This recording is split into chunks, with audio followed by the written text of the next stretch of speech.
why aren't more people buying things online or doing more business online? And the truth, and the answer to two things. It's first, it's trust, and the second thing is logistics. So I deal with the second thing, that is logistics. And the challenge with logistics is A, there is 95% of logistics, delivering goods from one point to the other in this country is done by the informal sector. That is, if you have, let's say, an online business, you want to move, let's say, earrings or clothes or one product from one point to the other, what you usually do is either get a pickup guy at the corner or your local big guy, but that has so much inefficiency because this person is going to charge you what he thinks you can pay. And then B is reliability. He might not show up at all. But he tells you, he goes from a corner. Nakuja. And then 3 hours later, he's still at the corner. And so this is a problem that we wanted to come in and solve. What we're attempting to do is to formalize the informal sector so that we put the businesses and the drivers in one platform so that it's easier to get your deliveries done as a small business, small or large business.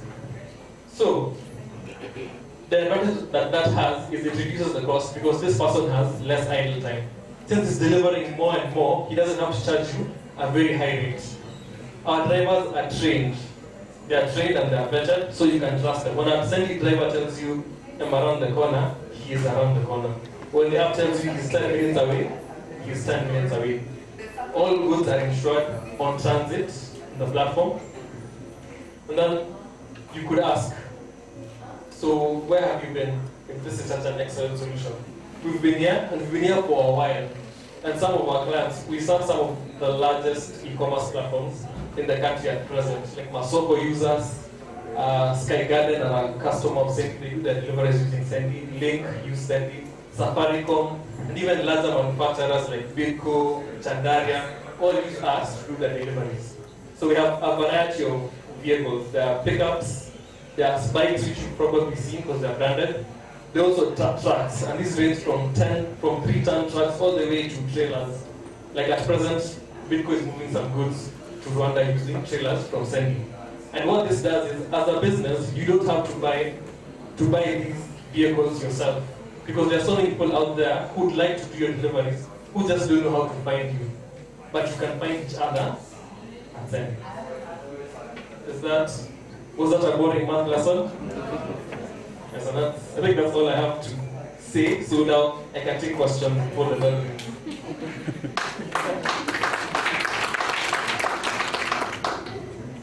Any questions for Glenn? Oh, okay. We have one over here. When you were calling, first of all, this is the shortest presentation we've had already. Kudos to that. Not to say the rest have been long and boring. And number two, I've been an graphic presentation, also kudos to that. But I sort of felt like, I know Sendy, I've had a week with someone who's Pharaoh, but I sort of felt like you needed to tell us more in terms of the market, because Sendy is a very nice concept, but as you can currently see, there's a lot of other motorcycle, apps that have come up that sort of giving you a run for your money. So I was waiting to hear more about Sendy and what you've been able to do and how you're making it in the marketing industry. So with regard to the market, I agree with you that there are a lot of other motorcycle service providers. But we differ in two ways. First is, if you use Mondo, Taxify, Uber, now there's a border, they carry people. And the problem with using a service that carries people is the safety of your goods. If anything happens from point A to point B, your goods are lost. But with Sendy, those goods are insured on transit. So let's say it's a laptop. If it disappears or if the driver gets an accident and you break, you get paid for that. Then second thing is, also there are services like Wells Fargo which also offer courier services from one point to the other. But now the advantage with us is it's same-day delivery and it's express. So there are two services. So it can be same-day delivery where you get your goods that day, or you can use the express service from Sendy where your goods arrive within an hour. So it's speed also and security. Speed and security would be how we appreciate ourselves. And then also the diversity of vehicles we have.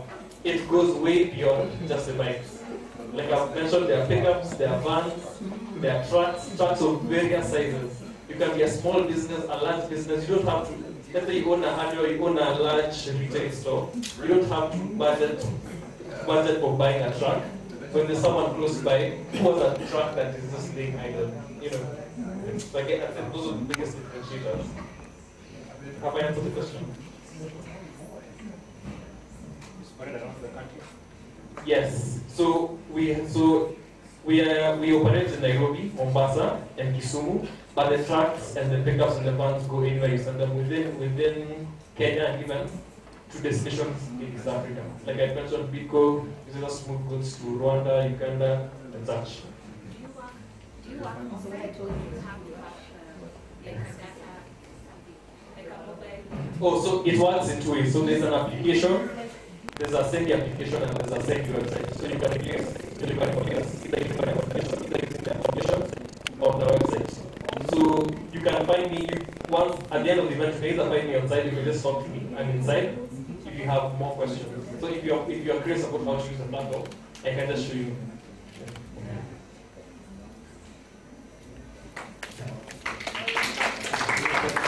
Yes.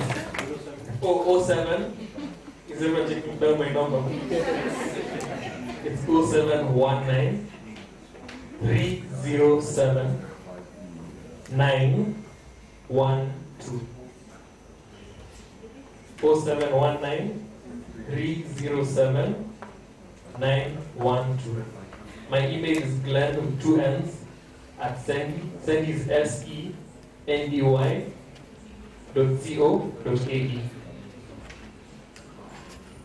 Did everyone get that? And the bell hasn't rung. You didn't clarify whether that's a number or the other number. Okay, good. Yeah. Thank you so much, Glenn. Okay. Now maybe if you need more information about Glenn, you can just contact the information which just appeared in your screen right now, as you can see. Okay? Now, we are trying as much as we can to beat this time. And as marketers, a marketer will always find a way. Okay? And we have to look for a way. We started, and we have been hearing speakers after speakers giving us all the insights and preparing us, especially in the morning hours when we ask ourselves a question. And how is the marketing industry going to be like, especially in 2019?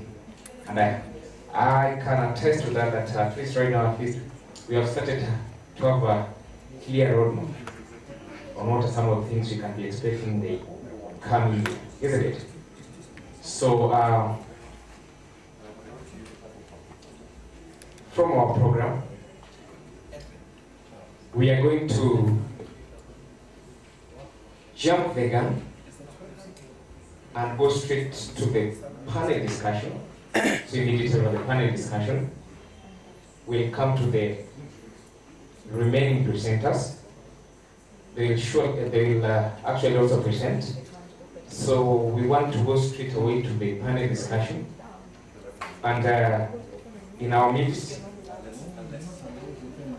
we have got 3T engineer board here. I don't know whether that name was misspelled or what. Is it pretty or pretty? Kindly confirm. Pretty. Look pretty. Look pretty. Look pretty. It's pretty. Okay, thank you. She's actually the moderator who will be taking us through the panel discussion. And just maybe something to know about 3T engineer board here. She is a certified leadership coach and a professional marketer who has had an opportunity to work with the diverse professionals, helping them achieve extraordinary results in their life. She holds a practitioner diploma in executive coaching from Academy of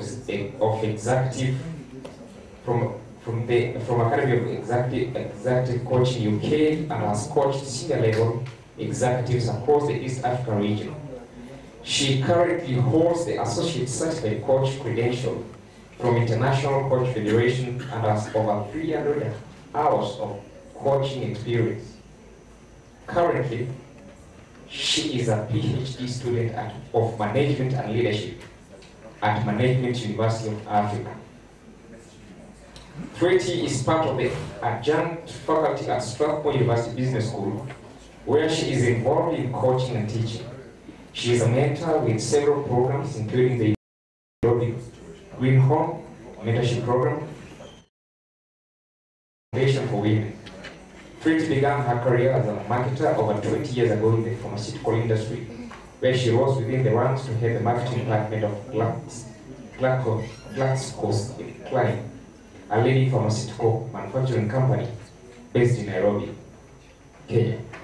She led a team of sales, marketing, and supply chain, and has vast experience in strategy development and driving business growth. She is the first woman in the East African region with the coveted accreditation of Fellow of the Chartered Institute of Marketing, UK. She holds a master's degree in business administration from the University of Leicester, specializing in employee relations. And last but not least, she has a deep love for writing, and her articles have been published in various publications, including the Business Daily and Kenya Institute of Management magazine. And in 2011, she was actually recognized as one of the Kenya's top 40 women under 40 for her contribution to leadership initiatives. So with those few remarks, ladies and gentlemen, kindly help me welcome our one and only Pretty Engineer Mbogia.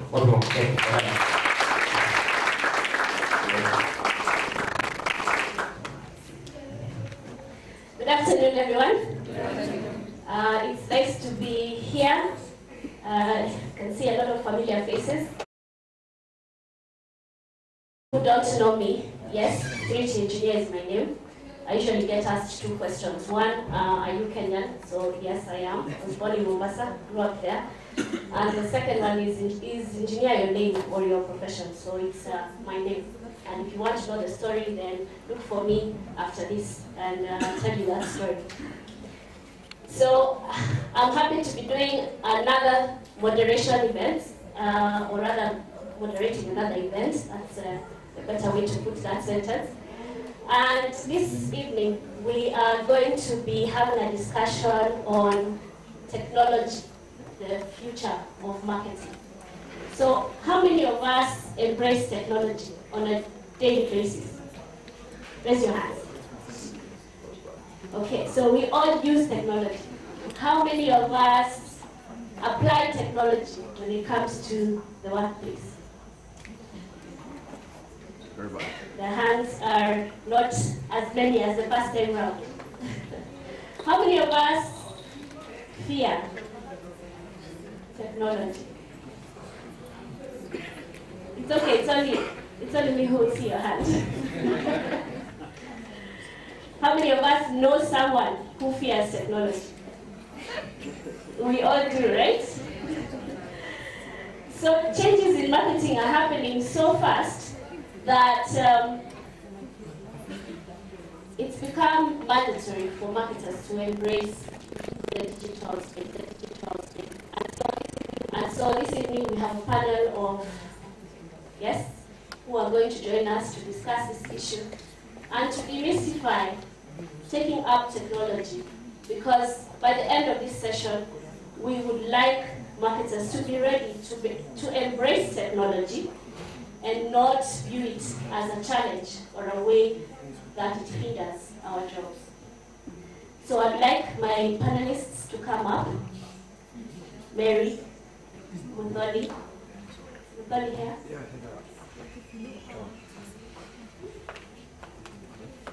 Adrian and Charles.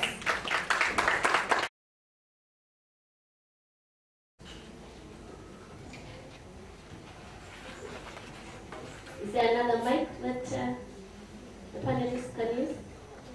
You get one for us? Thank you. All right, so let's hit the road. And I'm told I have about 30 minutes, so I will just set the timer on the phone. So if you see me looking at my phone, I'm promising not to check my messages. I'll just be looking at the time. All right, so for each of our panelists, kindly introduce yourself, tell us what you do, and tell us what you love most about marketing. I'll just pass the mic down until we get another. Good afternoon, everybody. My name is Mongai Charles, and I'm a very passionate digital native, dealing with a lot of things to do with digital for business and marketing. Previously serving in a couple of different industries and brands, from financial to e-commerce to what you call agency, and now currently in media, the chief of digital at KBC. That perhaps puts a lot of surprises on many of your faces. Yeah. You know, it's still not new to me. I've been there for about the last 1.5 years now.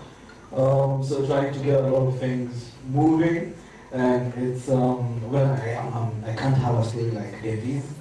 I'm having to start out. What do they say? The Antarctica is negative what? About negative maybe 25, working your way to 0 before then you start moving forward. So yeah, it's been a very exciting journey. Getting to meet a couple of you, whether at agency level or brands, PR, just trying to make it start what we're trying to do. But what I love about marketing is that you know, if I remember, like when I remember myself growing up, is that I found myself being told stories, and that's how, you know, information, especially in African society where we don't do a lot of documentation, knowledge has always been passed on orally, you know, through stories, through I don't know what they used to call it, you know, proverbs and all those things. And so that's what I love about marketing is the creativity to tell the story, to pack it in a way that then I'm able to convince somebody to try. The other thing I love about it is that it gives me the space to be innovative, because my background is professionally business, IT, and marketing. So I'm able to bring all those three in together in terms of applying technology into different marketing initiatives and just trying to make sure that then different audiences are able to serve what are able to appreciate what I'm serving to them. And I just love it that we are here today, and I'm very grateful for each and every one of you who has found time to be here, and thank you very much for having me on the panel. I look forward to having an amazing conversation. I hope the rest of you are. Right? And on behalf of the rest of us who behaved badly, to Davi and crew, I say Karibu Davi. I don't know, I guess he's left, but I wish I have told him that before he left. He said that he wasn't told Karibu. So we have a storyteller in the house. Good afternoon, everybody. My name is Mary Jokin. I'm the founder of Glasshouse PR. So the interesting thing is that my background is in IT. I'm a software developer. That's what I trained in. And then I got into marketing. I used to market in the IT industry for 4 years. And then I quit and got into the PR industry. I've been around for the this is my 7th year. I've been running Glasshouse PR, and I'm excited about PR and technology because that's my background. And I look forward to the conversation today. Just goes to show you that marketers don't follow one straight line. Hi everyone, my name is Ian Shosky, sales manager for Twitter, representing at Dynamo. And my passion for marketing is the sales process. The seduction side of it. It's all about luring, getting the person in, using emotional escalation, and eventually closing that person. And that's why I love it. It's personalization, big data, but for the purposes of closing the deal. That's why I love it. Sounds seductive. Hi everyone. My name is Maloney Maingi, and I'm the head of digital campaigns at Oxfam Global. My passion for marketing, although this role currently is not a marketing role, it's actually a product and more commercial role. But back home, I have always been passionate about the power of the mobile phone and the internet to change people's lives. And I worked on this by being a founding director of the Bloggers Association of Kenya, digital manager at Airtel Kenya and Safaricom, and now in a completely different industry and sector, being non-profit. So it's been an interesting journey all across. All right, thank you so much. Since you have the mic, Rudani, you could tell us, there are very many trends impacting the marketing industry from a technology perspective. Which one excites you the most? Where do you think the opportunity lies? I think for me, now more than ever, big data is a very interesting space, especially because I think the core purpose of being a marketer is understanding what people need and meeting them at their points of need, be it with information, be it with products, be it with validation, with advertising. And so what big data actually offers is an interesting layer of understanding what people need, who they are, what their aspirations are in life. And so it isn't necessarily just about the hard numbers or looking at people as data points on an Excel sheet. It's actually about really tapping into what makes people tick and meeting them at their points of need. So for me, big data is definitely an interesting trend for marketing. Staying with you a little bit on the topic of big data. The trend now is to just refer to it as data, because there could be big data, there could be small data. Big data tends to suggest that it's only large organizations dealing with large subsets of data that would be interested in this. So what's your take on this sort of shift of thinking when it comes to big data? Would small organizations also benefit? Definitely, and I'm going to go a little bit on the controversial side. It is controversial when you look at how much data Facebook, for example, gives you as a marketer.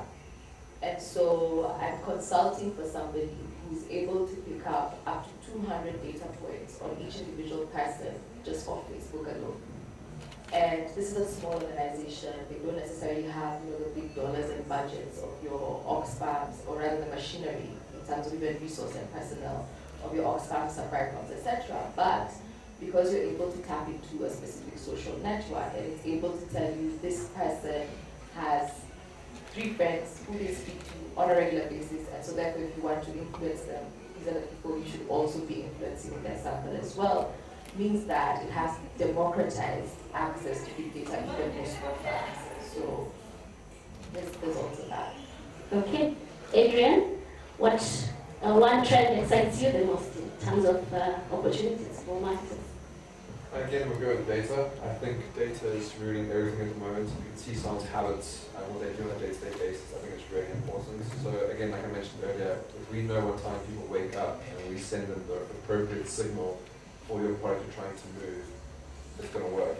For example, banks trying to sell insurance, if you're going to do it during traffic, it's a good time. People are very stressed. They might think to themselves, I might be in an accident, my car might get knocked by a I need insurance. Again, if we know it's going to rain tomorrow, it'd be good to sell raincoats the next day. If we know it's going to be sunny, we know that we can make Biryani packages together. So data is very important, not just from a personal point of view, but from also what's happening around that person. So I think again, data, looking at AI, looking at how we target people is very important. All right. Mary, what's your thought? I'll speak from a public relations perspective. So for me, the executive trend is conversation trackers. So when we track, which is related to data as well, when we track the conversations that people are having about your brand, that usually really excites us, because we should now understand, okay, this is what this audience is saying about your brand, and so this is how we're supposed to position you in the future. So that usually is very exciting for us. All right, so a good tool of research. Maybe you could give us some examples? There are many tools, but we use in-house. We use Coverage Book and I can't remember the other. But Coverage Book is one we use. It's available online, where you can be able to track conversations. Yeah. All right. So I think for me, I'll have to go with what most of my colleagues have said, but from a very different angle. perhaps first of all, starting from what you said in terms of small businesses, I always say that if I have a shop, even if it's just outside, in the estate, one of the things that I think a lot of business people don't do is just the ability to collect information that is intelligent. Because if I sell bread and I sell milk, and somebody comes to the shop today and asks, do you guys sell eggs? And then, 3-4 hours later, another guy comes, do you still sell eggs? And tomorrow, 2-3 guys come, do you sell eggs? I should be noting down what are some of the queries that are coming in. And then based on that, I should be able then to begin looking at the products I have in my shop that then my customers are constantly asking and looking at how then do I bundle these products and move them and increase my margins and things like that. So again, there's the data aspect, but particularly for me is the artificial intelligence bit of it. I think is very significant because it's not just about having the data, it's about knowing how to use it and to make it work. Usually someone said, you torture the data hard enough, it will tell you a story. And I think that's what a lot of businesses have, a lot of data, but they're not torturing it enough to tell them a story. All right. So the analytics part of it, the analysis of the data, would you say that marketers of today are well equipped in torturing the data? So sadly, no. What do they need to do? I think first of all, guys need to read up. You need to be able, and I'm not saying read up like go to school, do a degree, a master's, and stuff like that. What I'm saying is, you've got the internet. Just go on YouTube, look at some of the tools. I mean, just as simple as just Googling, analyze customer data, tools to analyze customer data online, and things like that. On Google, it will just give you different tools that you can use and just start experimenting. I think as a marketer of today, what you really can't do is what I've seen a lot of guys in industry back in the day and perhaps today doing, is that you're always waiting for the biggest guys to know what they're using, for you to go and be like, oh, what are you guys using? Oh, us guys are using SAP. And then you go and you're like, yeah, these guys are using SAP, even these guys are using SAP, so even us guys, you need to use SAP. I think that's just the wrong approach. What you need to be doing is that on a day-to-day basis, you need to be experimenting. You need to just in a small scale, just looking at what are the tools out there, see how are they working, and begin slowly sort of, I would say like a term that's a lot used, open source, but open source in the sense that you're looking at this tool, it can do this amazingly, you're looking at this other tool, it can do this amazingly, look at this tool, it can do this amazingly, and see how to bring them all together to get what the information that you're really trying to get out. Don't just wait for, oh, this agency, they're using this tool, and this agency, they're also using this tool. So even us guys should use this tool. No, I don't think that's how it's going to work. So you need to read up, you need to do a lot of research, you need to be experimenting a whole lot. Are we feeling challenged to go read, research, find out the new tools? All right. Adrian, this one's for you.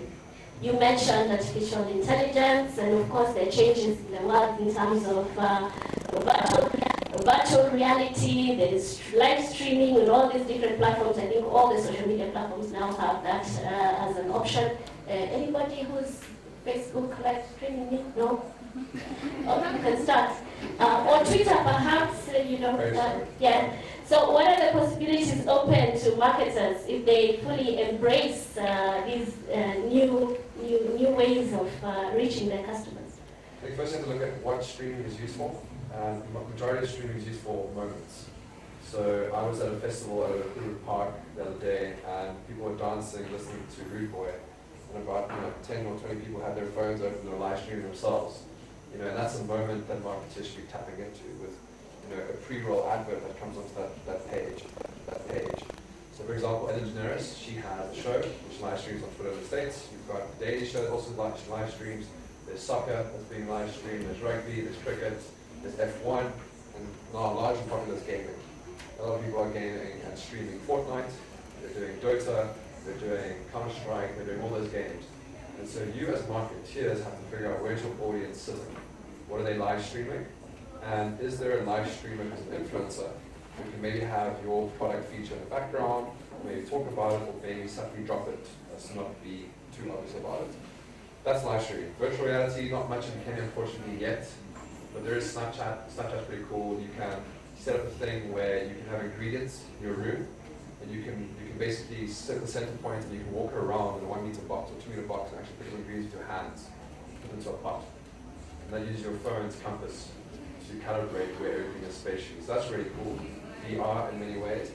And what was the other one? Live streaming, VR, and AI. I think AI is a big topic. We spoke about chatbots and things, and just being able to know what the consumer is going to do before they actually do it. So using data and then programming your bots to react in the right time. Options, very many options for us to think about. You mentioned influencers, and I want to give this question to Mary. The term influencer is becoming very much thrown around, and we also hear about micro influencers.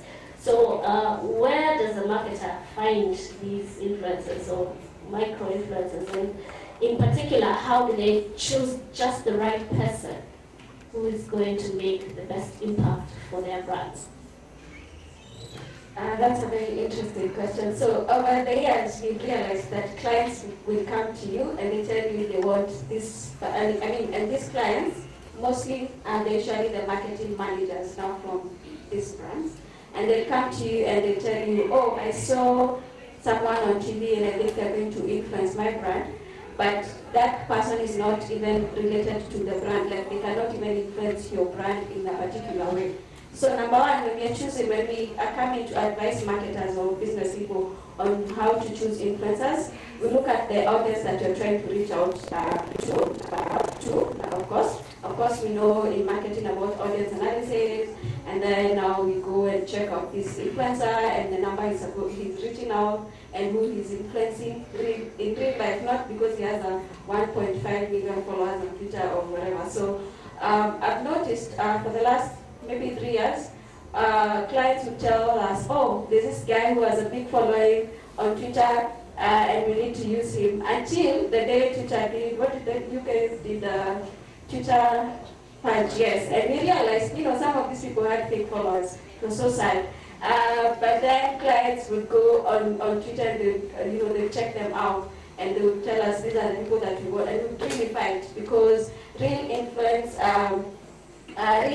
is not, the numbers count, but real influence is that person going to influence the audience or the person you want to buy this phone. So if you're selling this phone, if I choose, for example, I can use him, he's famous now. If I use Njugush, who is now very popular, to sell this phone, is he going to, am I going to, at the end of the day, is the phone going to be sold, or are people going to buy the phone? So those are the things that we are analyzing and fighting with marketing managers and business people about. It's been a very interesting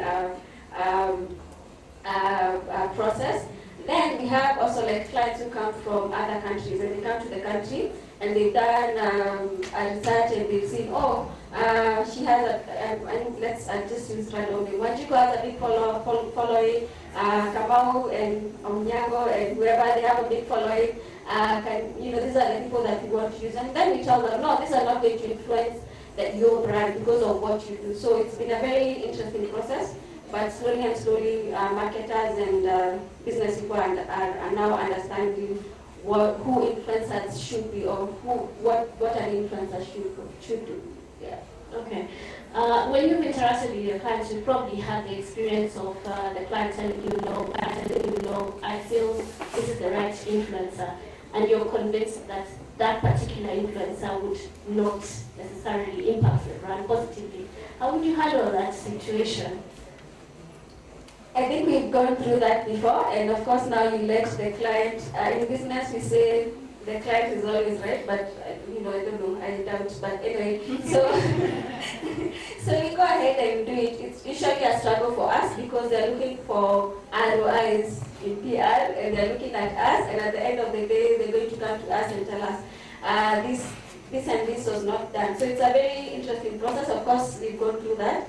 And we fought after that, and we were like, no, it didn't work, so we need to change. So people usually see, when you make a mistake, people, you're going to see, so they usually see and they come back and now listen to us. Yeah. The next question is for Mudani. You have experience in very many sectors, but I'm particularly curious about the one you're currently in, the non-profits. And I think it's because we don't hear that much about what happens in that sector. Maybe you could share with us what innovation that you may have introduced for your customers, with the use of technology. How has technology played a part in being able to reach your customers? When you look at, so for example, where I currently work, technology is very much an inherent way in which we deliver service. So, for example, we have mobile money solutions for remittances to refugees, as a great example. We have e-commerce shops. If you go to the UK or you've ever been there, you realize that Oxfam is a fabric brand, very similar to Safaricom here. And by fabric brand, I mean a brand that is very embedded in the culture and the psyche of the people and is visible at every and any other street corner. So there are a lot of retail solutions around technology. But I think at the core of it, fundamentally, marketing is still the same no matter where you do it. Distribution is still the same no matter where you do it, be it in non-profit or in for-profit situations.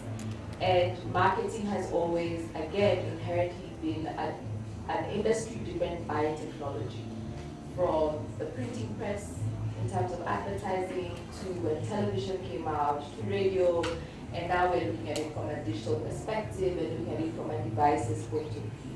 So the channels are always going to be undifferentiated, they're just channels.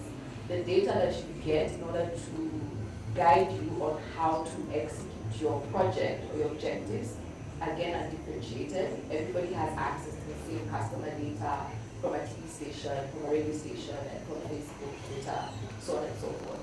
It's the value add that people are thinking matter, and thinking matter, the strategic thinking is what counts, and that is something that is uniform no matter where you are. It's much the same where I sit right now.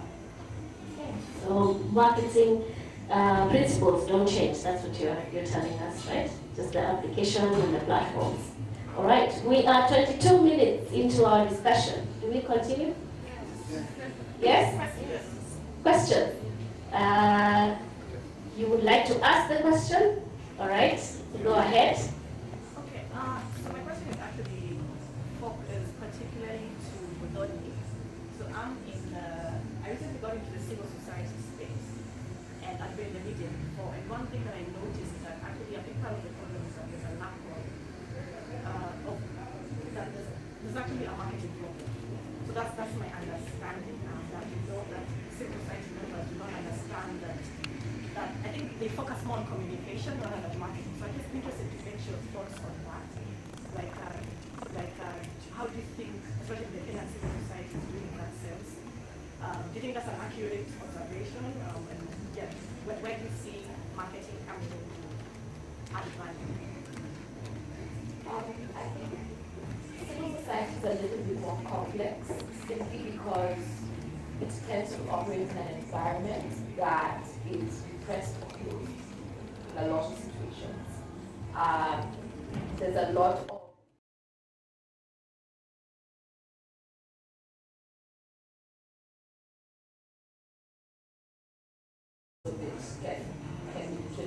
can be from harassment all the way to loss of life. And so I think that's something that tends to be at the forefront for a lot of civil society actors, is how much risk are you willing to take? The communications people? No, just in general, in the you're looking at it from an operational perspective, is that you have to recognize that you're highly likely operating in a space that is repressed or has some threats in terms of liberties. Right? And this isn't necessarily a problem in the global south because it's usually painted in that way. but increasingly you're beginning to see that even in societies that you thought were more open, were more respected civil liberties more, that doesn't necessarily just happen. So I think the initial reaction that I find with a lot of civil society actors is you begin with the risk assessment. And the moment you begin with a risk assessment, it completely narrows down how much you can actually do and how creative and bold you can be. That said, not mine, I'm saying in civil society spaces. Yes, I'm in Oxfam. Yes, in Oxfam as well, whenever we're working with civil society actors, because we expect them to lead their campaigns, especially in risk situations.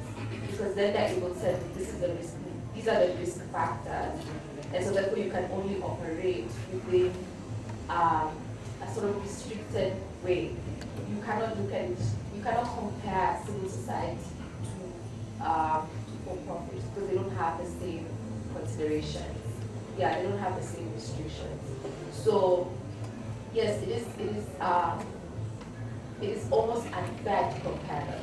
I think that's what I'm trying to say, because they operate in very different environments.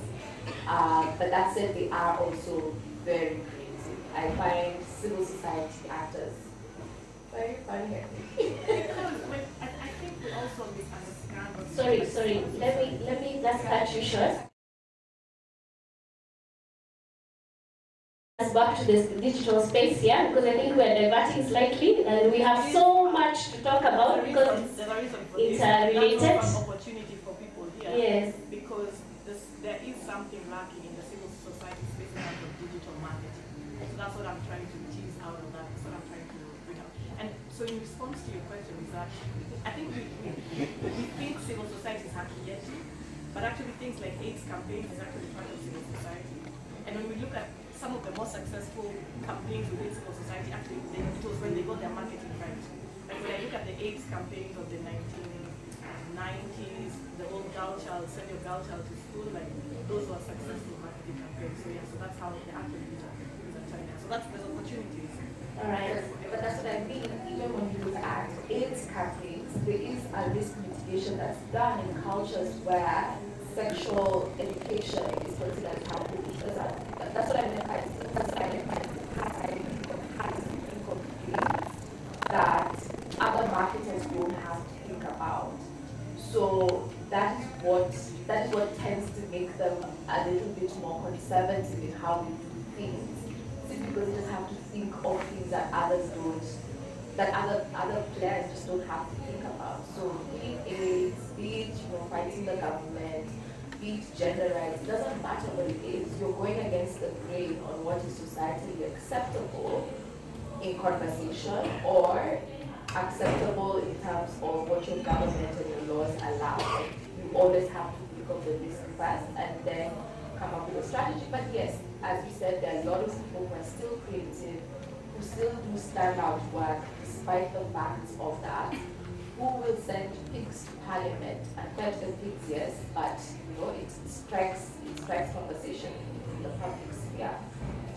But yeah, the main reason is actually that. So I think that's a new challenge that you've given us to think about, the different ways in which we can use digital and all the things that we need to think about before we make some of those decisions. Okay, Adrian, let me come to you. GDPR was introduced in May of this year, and it has impacted several of our businesses, and in some cases we've just watched from afar and thought, well, this doesn't really matter to Kenya and Kenyan businesses. So in particular, it has impacted the way marketers handle email marketing. What advice can you give marketers, and what impact do you think it has on marketers in Kenya? Yeah, I think just follow the law, right? If your service is based in Europe, follow the law, otherwise you'll lose everything. I think it's the first thing. Be well read, and then use software. If you're going to use automated software like MailChimp or HubSpot or those kind of things, make sure you activate GDPR on those mailers and on the database. The last thing you want is a lawsuit against you, which will be very, very expensive. The bracket starts at 5 million euros, starts at 5 million euros, something for about that's minimum 5. Actually, I don't know, what was the act stand for? It's the General Data Protection Regulation Act. Yeah, that's what it stands for. But basically, it is a law in Europe that prevents you from storing data for a certain period of time and using it against people's consent.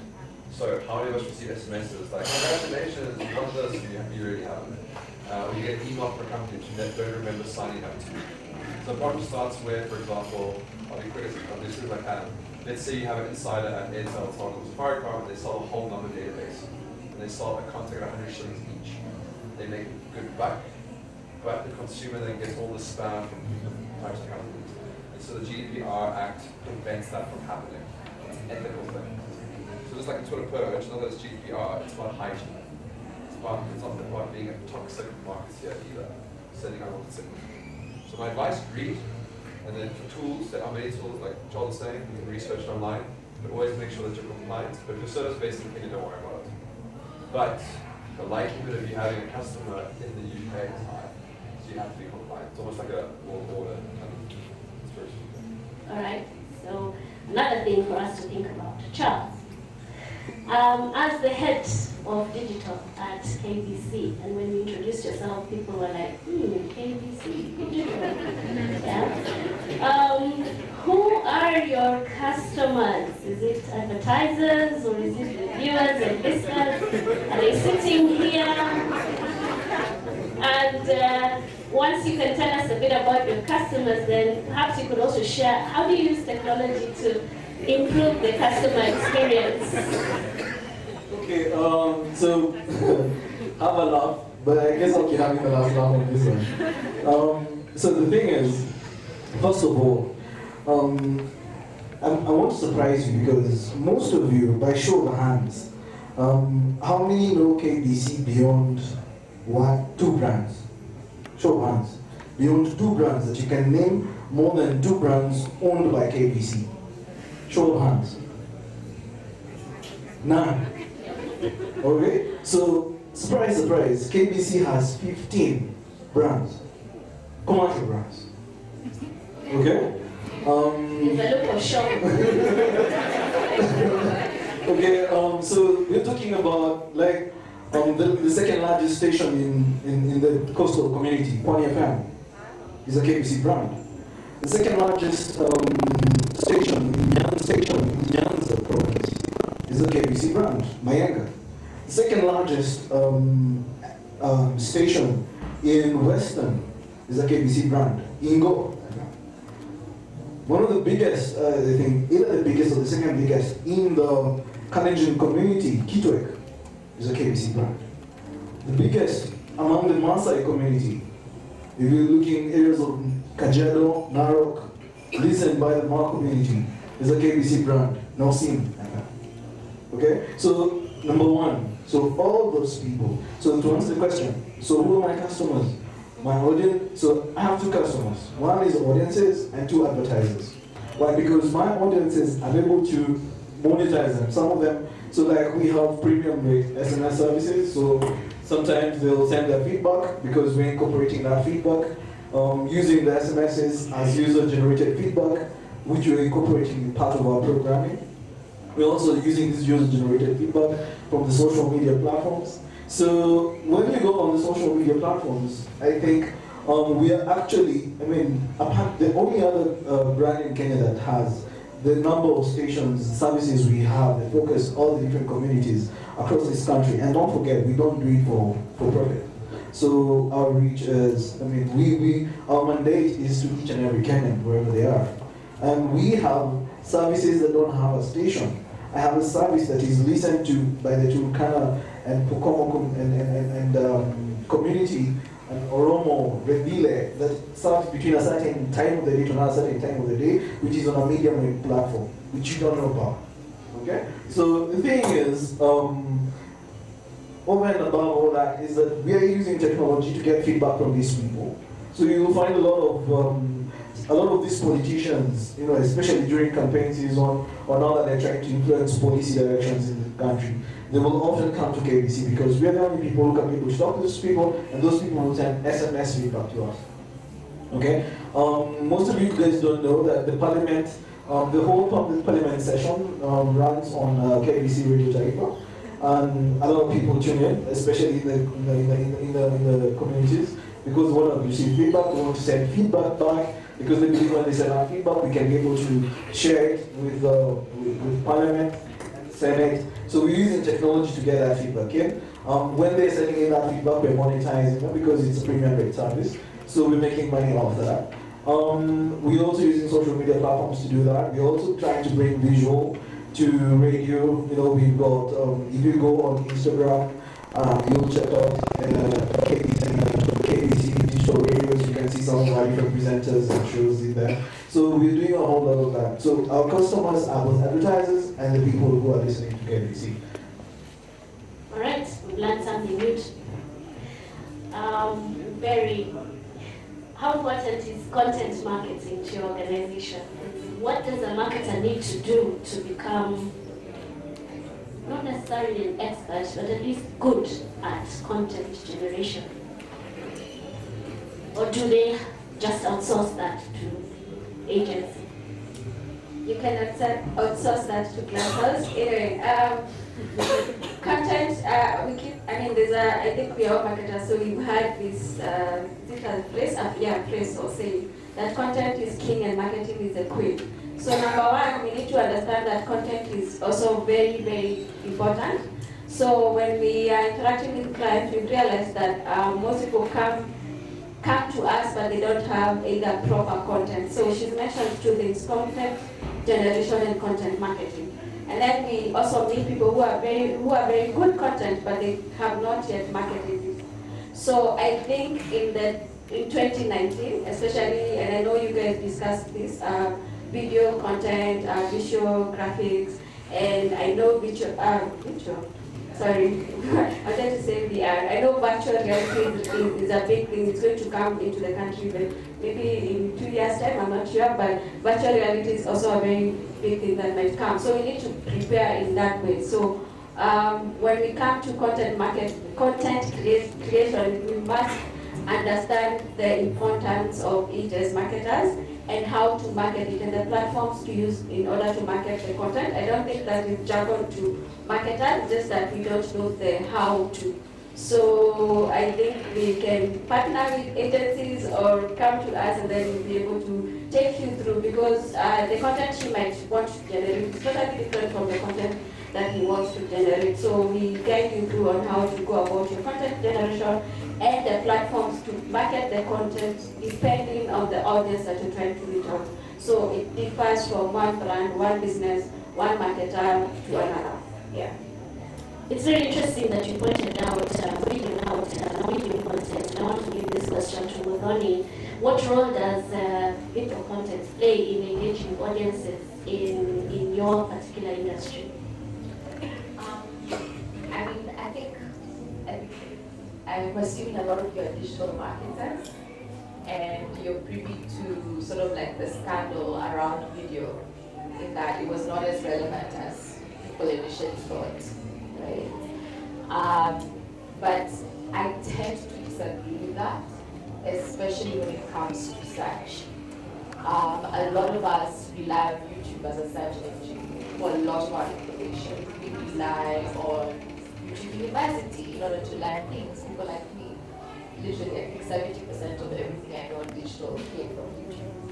And so the relevance of video is being found in a moment where the customer is looking for a little bit more information. But it is not a great media when you're in that initial spammy phase of awareness where you're pushing ads to people because they don't want it at that stage, and they will not watch it. They will dedicate maybe 3 seconds of their life, or 5 seconds of their life to it, skip and move ahead. So if you're thinking of video, I think it's about looking at it from a perspective of how am I being useful to my customer when they're looking for information, but not necessarily from an ads perspective, because then yes, you will end up falling in that issue of video is no longer relevant because you were just sending them an ad and then you just learn and okay. Speaking of scandals, Adrian, last year we had elections in the country, and later we got to learn about the Cambridge Analytica scandal, and everybody was zapping arms about the use or misuse of their personal data. And this mining of personal data and consumer preferences is something that, well, GDPR was supposed to help to some extent, but it still happens around the social media. So what's the future of social media under these circumstances where large organizations are actually mining data, listening in to their consumers? I think so GDPR was, I think, enacted this year, not last year, firstly, and then also there's a lot of points here. I think as individuals you have to look after your data as well. What you're posting, what you're doing online is your responsibility. It's got nothing to do with us as platform holders. If you're going to post hate speech, that's on you, right? The platform allows you to be seen beyond who you are. If you're going to opt into certain things, that's on you again. Right? Obviously, there has been in the past unethical behaviors where T's and C's allow them to go deeper into who you are and what you're doing. And I think a lot of that's been cleaned up. I know from a Twitter perspective that we're deleting accounts that are bots. We're getting rid of people who have hate speech. Good old Cyprian, as we know, right? One of those individuals who wants to go to brands and force them to act in a certain way. We don't want those people on our platform. So I know, so again, Twitter, we're very focused on hygiene, getting rid of bad accounts. Also looking at what verification means, because verification, for a lot of you might think, authority might think that we endorse them, say so. It's not the case. Verification, we're trying to unpack, and that's one of the things that, again, with data. When it comes to misuse of data, I think it's a very, again, seductive and luring way for marketers to get closer to reach their KPIs. I mean, all of us here want to sell stuff. That's not going to fight that. We're supposed to get it right. It's going to get us bonuses, it's going to make us look good. The dream car, we've got a Porsche salesperson in the audience here. But I think it's up to us to also build the ethics internally and look deeper. And it should apply to civil society where they look deeper into hate campaign. Everybody has a responsibility to ensure that when they send a signal out, you're not tapping into deep emotional sentiment, you're not tapping into personal information to an extent where you can really get less content sensitive. Personally, I sort of look on the side where I would love to be analyzed to know what I need to make myself better.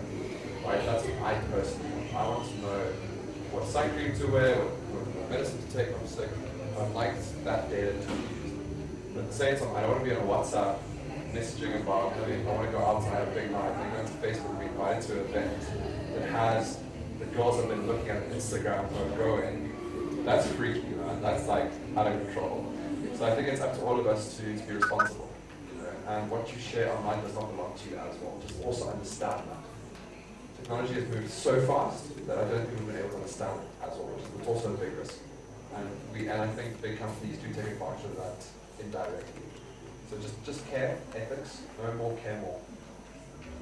So there's an ethical angle there that we need to respect and take.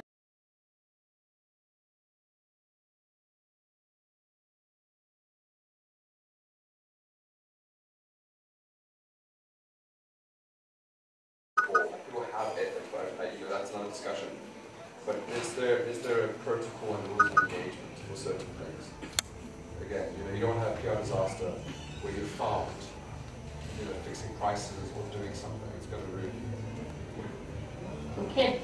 So marketing trends in 2019, we have heard about a lot of different things, artificial intelligence, we hear virtual realities around the corner coming up. We heard about bots and what they can and can't do.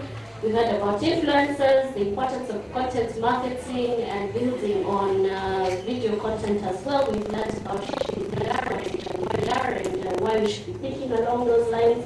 And the fact that marketing principles don't change irrespective of which platforms or which industries we're in. We're running out of time, so I want to wind up by asking my panelists, what do marketers need to do to learn more about technology? Maybe I start with Tony.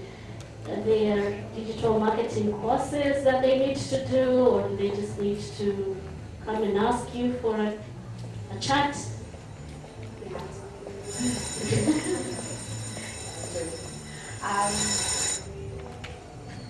So when I was sort of young younger in my career, and I couldn't afford to pay for really good digital courses because they are really expensive. What I tended to do was, as I mentioned before, use a lot of YouTube, subscribe to a lot of blogs in terms of their email updates so that I could learn.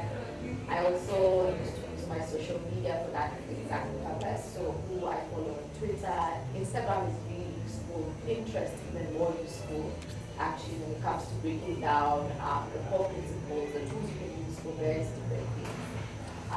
So that was my experience in the School of Hard Knocks. Basically just teaching myself and learning. And when it came to courses, I was lucky to work for a company that was only paying for courses. So I did the Google Squared course, which is fantastic because it doesn't just focus on marketing, it actually looks at the digital ecosystem as a whole.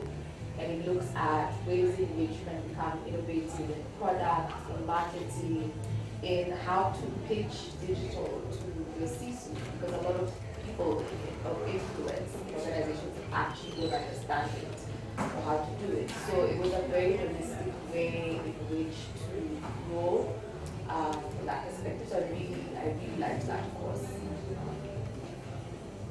Adrian, what would you tell marketers who want to talk to their senior leadership about the digital space? I was going to build up on her. I was going to say, just build up, get excited, like just read, meet people, just know that there are 18-year-olds and 40-year-olds who know more than you. Just like accept that fact and get competitive. That's the one I have to go. Leadership, senior leadership, you have to challenge them. I think on that round with people who are traditional and older, challenge their ego, to say to them that their voice online means nothing. Right? I might see you in the street, you're in a cool boy, great, but online you mean nothing. I think it's about challenging senior leadership, it's about putting them in place, and just open discussion to look at real influence. Because I don't think people nowadays really talk person to person much anymore, especially from 8 to 5, they're online, and just bring that conversation. Mary, what do you think?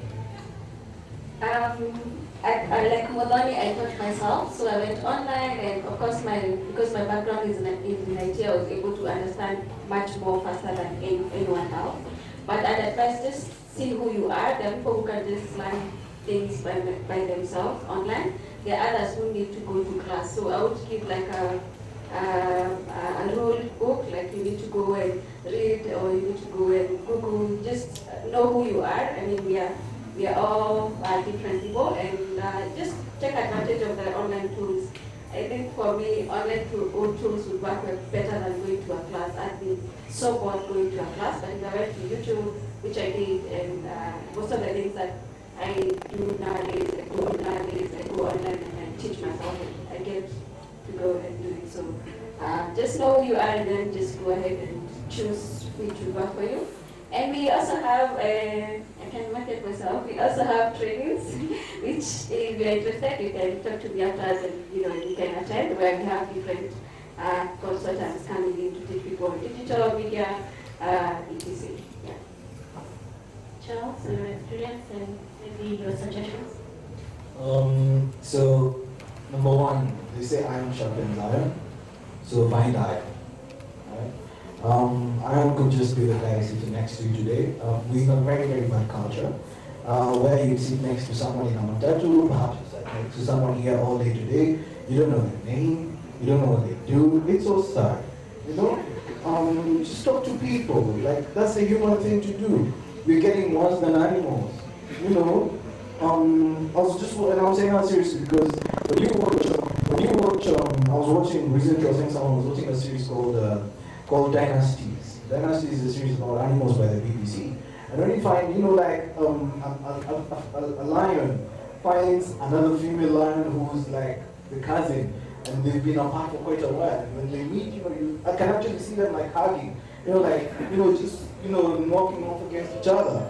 But you start to someone next today and you don't know who they are, what they do, how they can help you, how you guys can work together. It's really sad. So I'd say iron sharpens iron, start there. Alright? Number two, there are courses online. There are courses by the IAB, just Google IAB, get to know about that. There are courses by HubSpot, there are courses by Google, as well as get to, start playing with these tools. Be like, you at 3, 4, 5 years old. You used to play with it. I mean, whatever it is you find, you want to play with it, check it out, how it works, and all that stuff. Just be that again, right? Just get on, pick those tools, start playing around with them, see what it gives. That's what I would say. And finally, number 3 is find people who can help you. I was actually checking on Cloud and just checking who are the people who follow me and stuff, and the people I follow. It's mostly people who are in this space where I look up to. And so if you go to my Twitter handle, I don't care. I mean, stop over obsessing on numbers. We just realized most of those numbers are fake, right? So just look at. I'm just saying. No, I'm just saying some of those influencers, because I've worked with them, and from where I sit, I've worked with them, most of them. I mean, I've been head of marketing at Kilimall and Nards at KBC, I've worked in nonprofit and all that, and I've seen some of these influencers, they're just kids in university, all they do is use hashtags and retweet all day, and that's how they grow their followers. And those are the guys who you're calling your influencers, it's no wonder, those are the way things are not working, Find your small sphere of influences. Those guys you're calling like micro influences. People already organically talking about your brand. Look at how to incentivize those people. Rather than talk more about your brand to people who are their friends. And just grow it slowly like that. Stop looking for guys who have 500, they had 1 million, now they're at 600K after the Twitter bunch. And you pay them, I don't know how many, 100K for a tweet or those kind of things. It's just, people are just losing the plot over obsessing on numbers. Just look for value. Thank you. So I'll give up my panelists 30 seconds for their parting shot. And their contact. I can see the staff for taking notes. Very diligent. Yes. So I'll give up my 30 seconds.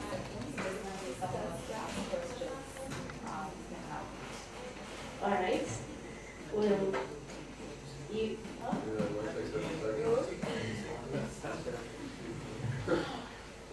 Final words in 30 seconds. I think I'm really glad to be here. I tend to appreciate the kind of panel sessions where you also have like engagements, because as Charles said, we tend to learn a lot from people in terms of the conversations that they strike up. But the easiest way to contact me is email, so nonimangi@gmail.com, or Twitter, NONIMANGI@gmail.com, or NoniMG on Twitter, so that's NONIEMG. That's pretty much the easiest way to have. I'm going to leave some cards in front, but the Twitter handle is Adrian Tweetsky. Up to you. My final thought is just get excited, get adventurous, follow some people. Gary Vee is one of my favorites, and Casey Neistat. Follow them and just get inspired every single day. Find the reason why you're doing a job and just keep going. Don't give up, don't stop, and don't let anyone intimidate you that you can't do something.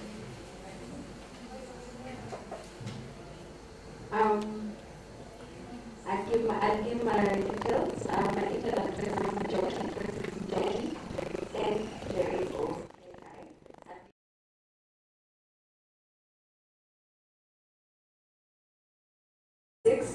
Are you laughing? Sorry?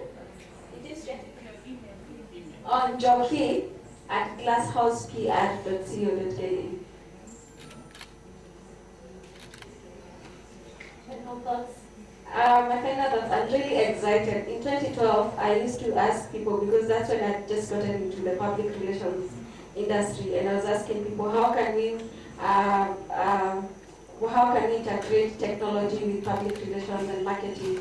And I remember I'd go around telling people, especially small medium enterprises, telling them how digital media would be a very huge thing in the near future, but no one was getting it. So I'm excited to see what has happened since then, and where we are going. I love technology so much. Of course, I love public relations.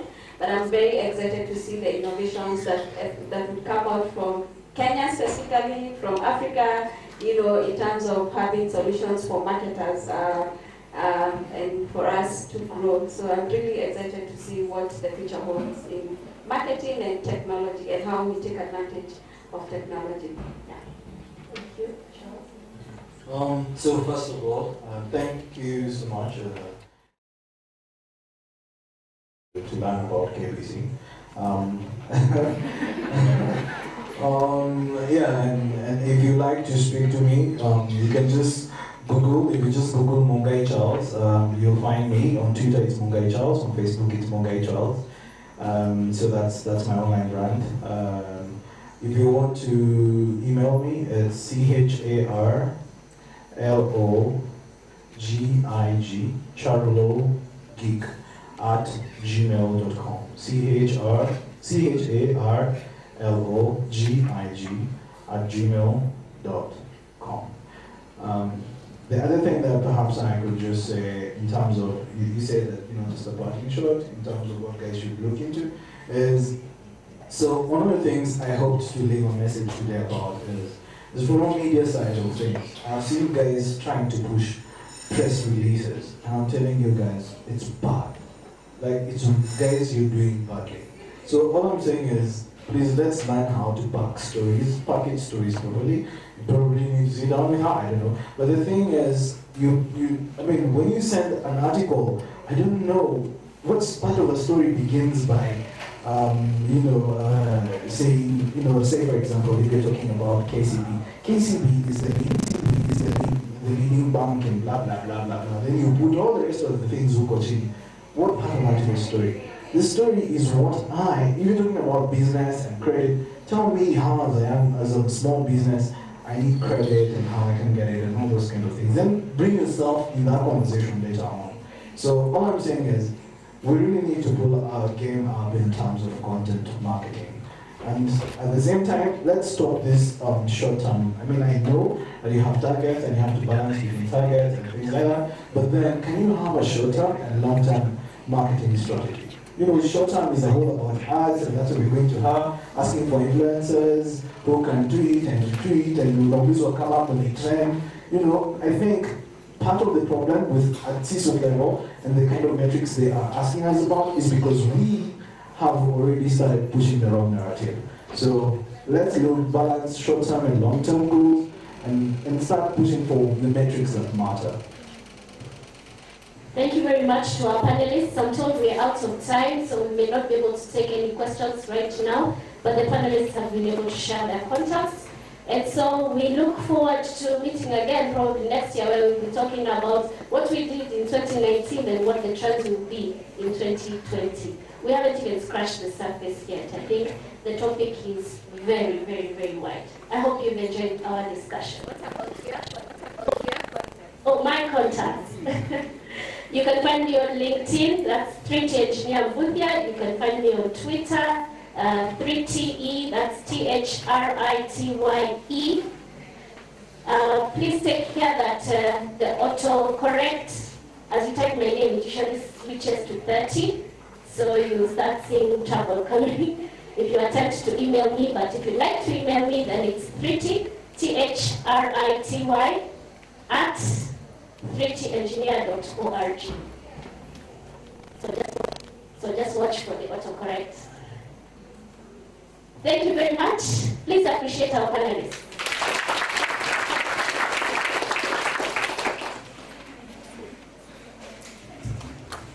Thank you very much, panelists. Apologies for switching the MC at this late hour. And panelists for pulling a Guru Kenyana kind of language here, so every time we need to get their email addresses, we will have a moment with them later. They're even influencing me to start the Kenyana kind of talk. So anyway, we'll have a session with them maybe after this session. So just to keep it short, I also want to bore you people. We'll go to the next presentation. Are You Sales Ready by Asa Maina from the International Sales Training Institute. Please give her a round of applause as she comes. And I hope she'll summarize just like I did. I think so. At this rate.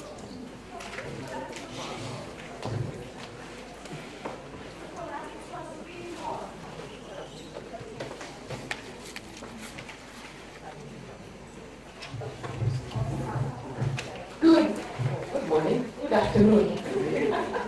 Good afternoon, everyone. Please smile at me. Stand up, everyone. Stand up. Come on.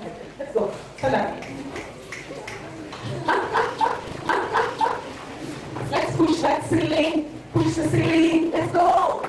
Push it. One time. Touch your toes.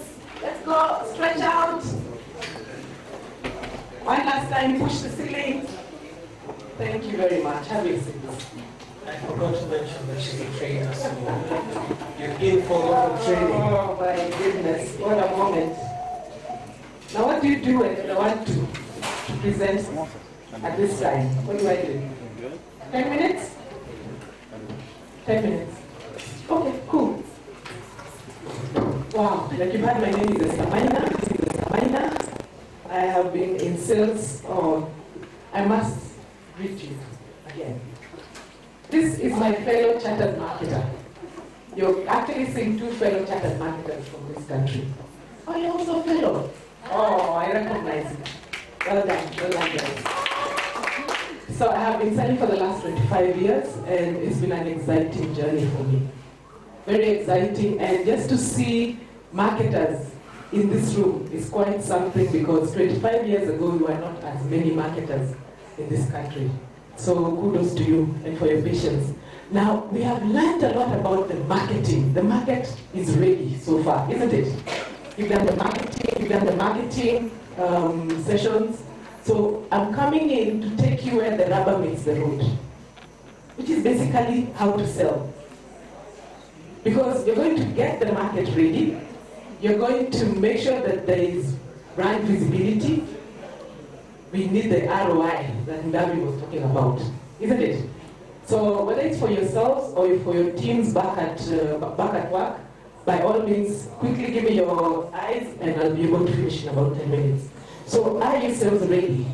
I'm not going to do that, but essentially, there's a sales specialist, Thomas Watson, and he says, nothing happens in business until something gets sold. You agree with that? Nothing happens in business until something gets sold. It doesn't matter what else we do. It doesn't matter how much we put into the marketing if you don't convert the conversions. And that's what I like when the panelists were here. And they said, we've got to convert. We've got to convert. And that's where your foot soldiers come in. So why do I talk about sales ready? What's happened is, we are living in the most competitive period in the history of selling. I think you agree with that. Yeah? It's competitive, there is more competition, the game is becoming more complex, customers want innovation. I'm amazed just sitting here with the panelists. Tony, I think for us, and a lot of stuff. I've learned so much in the last 1 hour. Just listening to Ndabi. Okay, I used to promote Supersport. I used to work for Supersport. And just to see what he's doing for the World Cup, amazing stuff.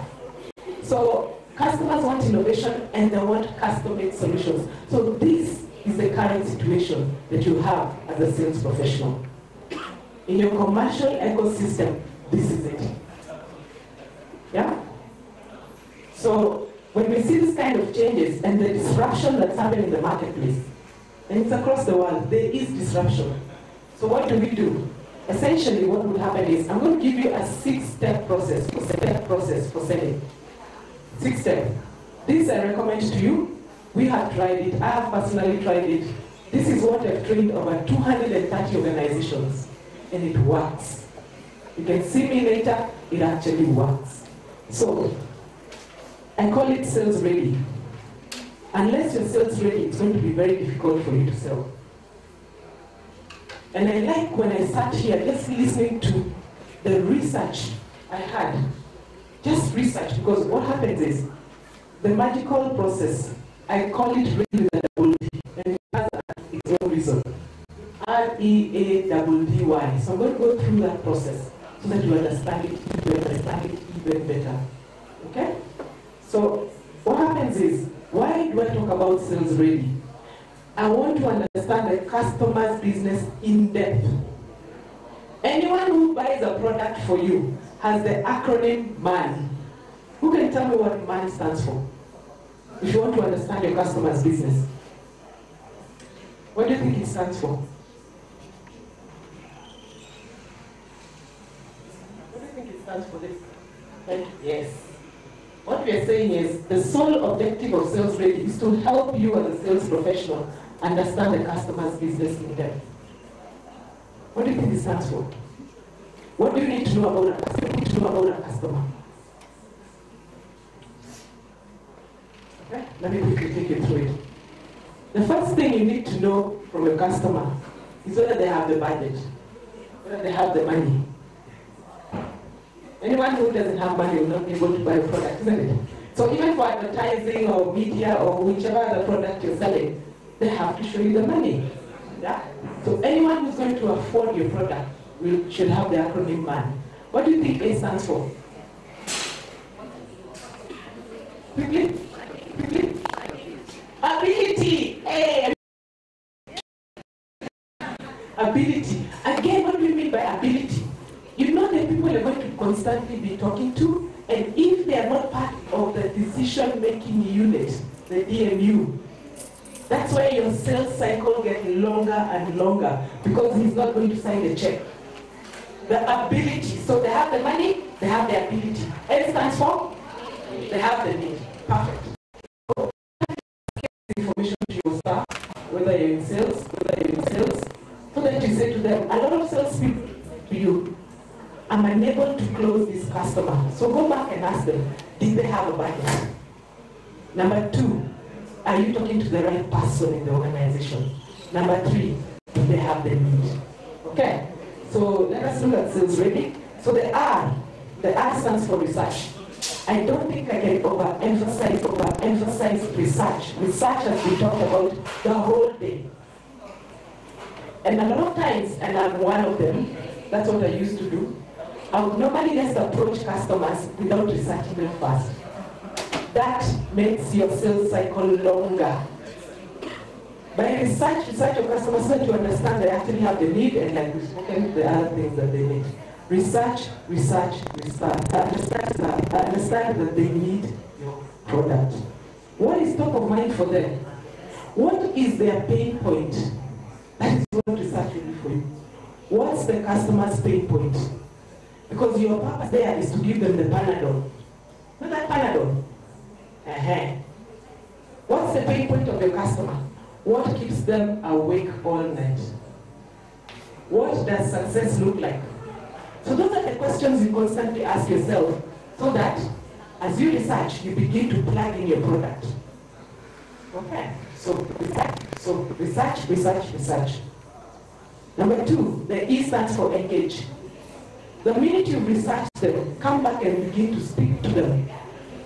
And by engaging them, you're beginning to gather even more information. This is where you meet them.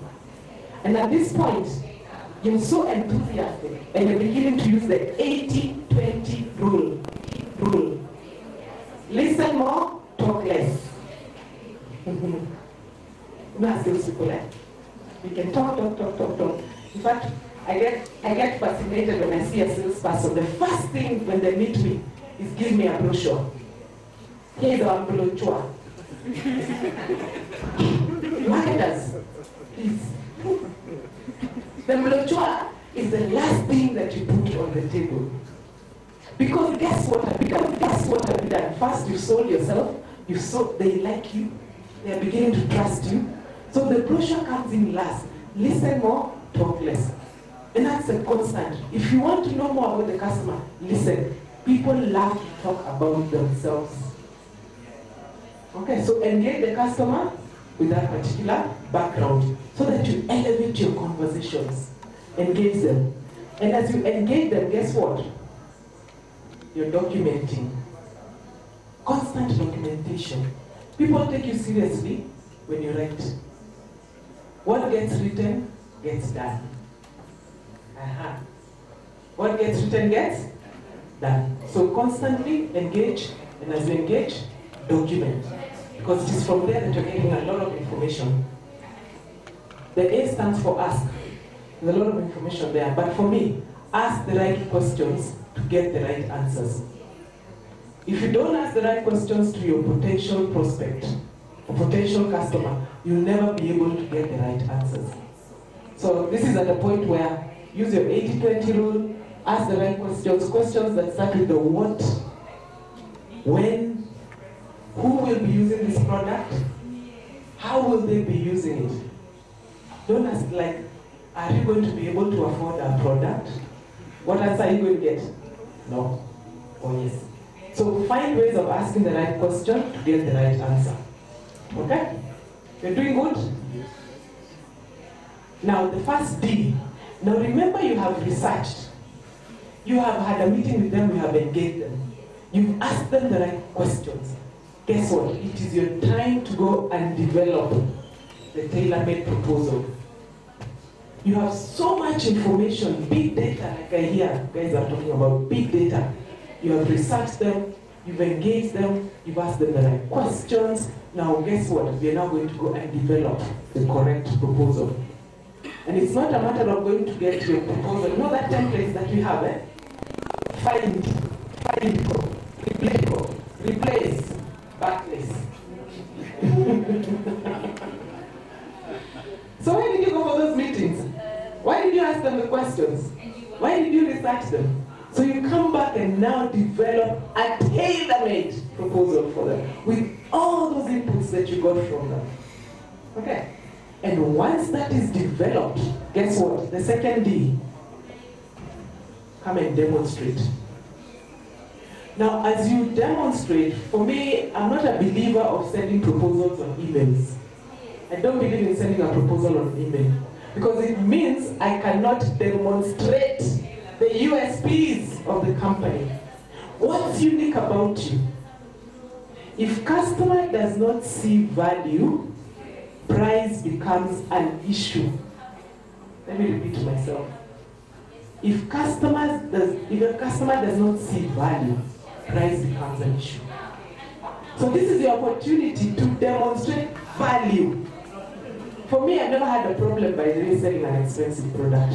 I never discuss price. Even if I come to sell you my training courses, I'll never tell you the price. I will build value and build value. By the time I'm quoting price, you're asking, alas, I thought it was more expensive. Because you have seen value. So, USPs, what is different about you? What's the difference maker?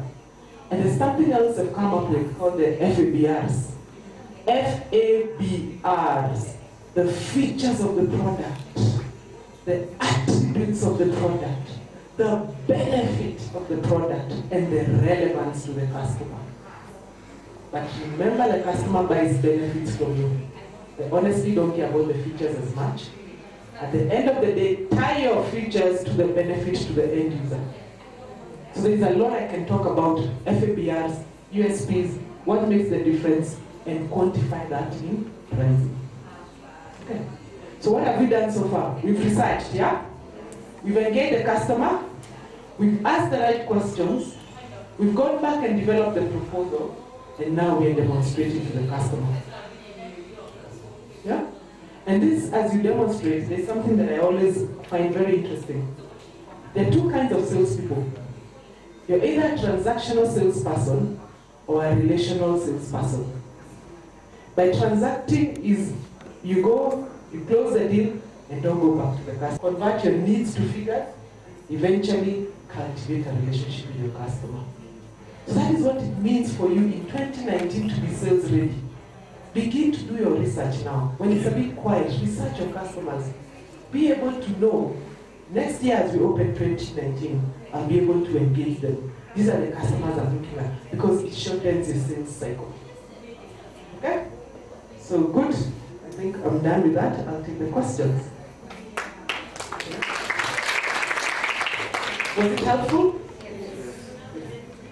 Please tell us something about failing services. Because at times comes to manipulate money, especially if someone has never interacted. Good question. She's asking about services. What I found, I've actually worked quite a bit with services, is experiential marketing. People must experience you. They must experience the product. What do I mean? There are 3 ways that customers understand you. Please write this. It's called the VAK. When customers begin to buy from you, people have 3 kinds of minds. Not everybody understands you like the next person. Number 1, V. Some people are visual. Visual, a lot of us are visual. That's why we do PowerPoint presentations, by the way. 70% of us are visual. If I didn't do a presentation, I would have lost a lot of people. So people are visual, remember that. So find a way of people experiencing your product visually. When I used to sell DSTV, I made sure I had a demonstration somewhere for you to come and actually feel, touch, run through the channels, experience the products. That's one. Service, people must visually experience you. Number 2, A, audio. Some people are audio. They honestly don't need to see this. You explain to someone audio, explain verbally, and they get it. So some people are audio, they don't even need to see you visually. Now the 3rd one, and the one that is the toughest to crack, kinesthetic. Kinesthetic. A kinesthetic mind is a doing mind. Now that customer has to feel, touch, smell your product. They have to experience that, do it themselves. Take a calculator and calculate the loan themselves. It doesn't matter that you're telling them it's 10%, 15%. They have to take the calculator and actually do it themselves. So remember, people understand you 3 ways. For service, visual, they must absolutely experience you. Visual, audio, or kinesthetic. Okay.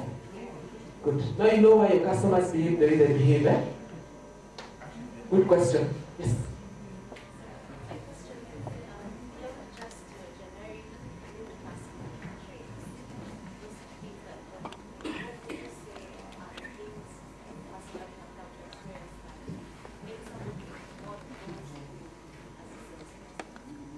Brilliant question. For me, and research has shown, a knowledgeable salesperson is number 1. Knowledgeable. Be the Google of your organization.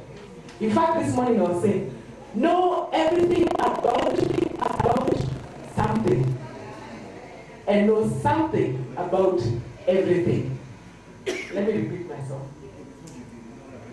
Know everything about sales. And know something about everything else. Because the minute you sit with these people are going on to Google. By the time you're going to sell your product, they've already Googled you. They know 70% of your product.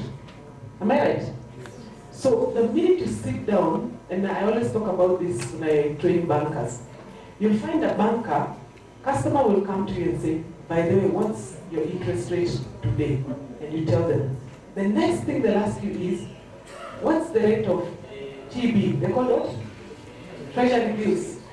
Now, if you don't know the rate for that day for treasury bills, but then let me tell you, that customer dismisses you. So a knowledgeable for me salesperson is critical. Know everything. Know about aeroplanes, animals, marriage, schools. So I think a knowledgeable salesperson is critical. So I try to learn as much as I can, even in other fields. And when we speak, I can have a conversation with you. Have a conversation. People respect you. I like when you say that. I like when you say that. Charles, talk to the human being next to you. Yeah? Have a conversation. Elevate your conversations. Be knowledgeable. Read. I'll give you an example. I met, God rest his soul, I met Miles Monroe when he came here, when he was at Safaricom. And when I met Miles Monroe, the one thing that I picked from him, I think he used to read 4 books a month. 4 books a month. And it just boggled my mind. How does a human being read 4 books a month? And you know what he said? Every day before you go to bed, read only 5 pages of a book. 5. And from that day, I read 5 pages every night of a book. And I've been able to read. So read, educate yourself. That's the question.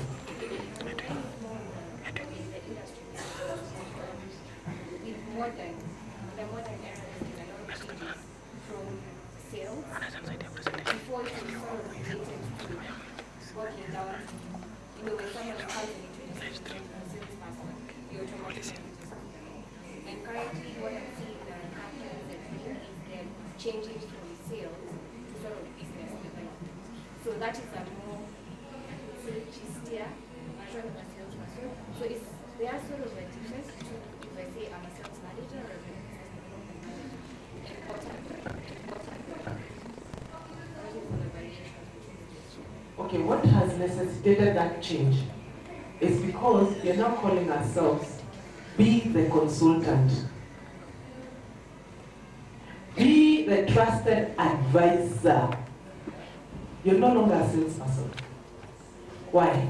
Because you're going in and uncovering the needs of the customer. You're uncovering, you're not selling customers just product. You're uncovering their needs and then bringing your product and plugging into their needs. What does that make you? 1, a consultant. Number 2, you're understanding their business so much that you're becoming a trusted advisor. That's the difference, because you're becoming a business development person. So BD is sort of an upgrade. Essentially, it should be. It's just the word, I think. It's more or less the same person. It's actually the same person, but you're now becoming more involved with the customer. Remember we said, why are we doing this? To understand the customer's business deeper. Because for example, let's say you take an SME and you're a banker. You take an SME and maybe they are getting 2 million from you every month, or maybe in 1 year, and the business grows. What that SME begins to tell you, by the way, I'm adding value by going into diversifying into these areas. What's this person's plan for the next 5 years? Where do they see themselves? They begin to grow with it. They get a tractor, they get a lorry, they open in Rwanda, they open in Uganda. Guess what that does to you? You're becoming their consultant. And then you become a trusted advisor. That person will never go to Tanzania without you. And that's why I'm encouraging people, understand your customer and where their business will be for the next 5 years. It's the only way you will grow. Okay. I have the last question for you here. Can we get your contacts? Like probably you so that it's there, you can write it down too. But let me just hear from this gentleman. We've got so much unethical practices in the selling. How do we handle such? See what he said. He said, does your company have an ethical? Something he said here. Yes. We can't afford to be unethical. We can't. It's because of character. It is there. But then we've got to change our mindset. It's a mindset change. Remember, whatever you're doing today, guys, your character will run with you. Eh? Tomorrow you want to be an MCA. Tutakumbuka. In ethics, I think for me, it's critical. Those envelopes that we are giving, guys, just do the right thing. That's my contact. Thank you for your time. I appreciate it.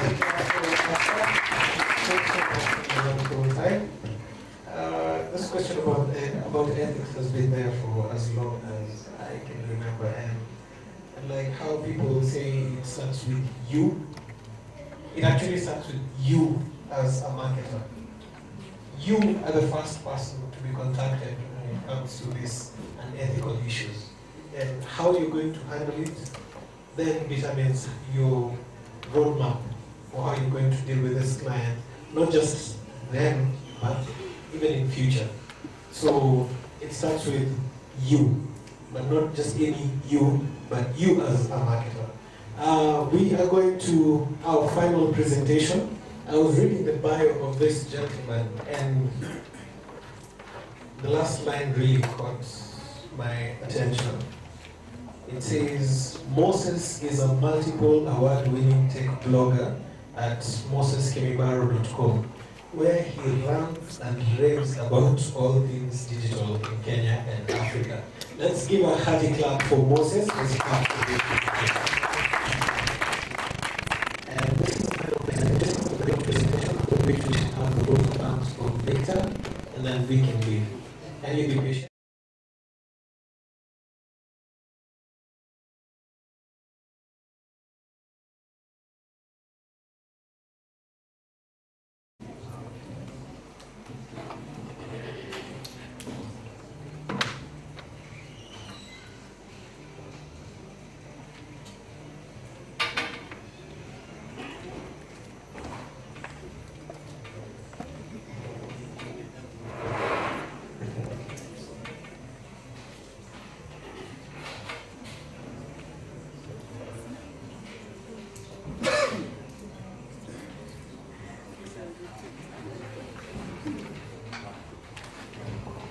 Good evening, everyone.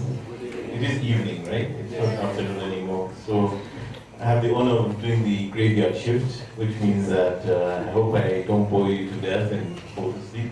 But basically, okay, what's happening now? Okay, great. So yeah, quick one. I think quick introduction. I'm with a company called .savvy. Started in my bedroom, I think almost 18 years ago.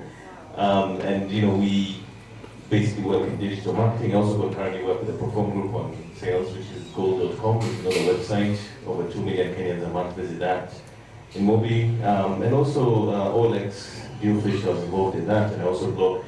So I like the speakers, you can just go to my website, you can send me an email. I don't have my phone number there, but you can reach me on Twitter and so forth as well.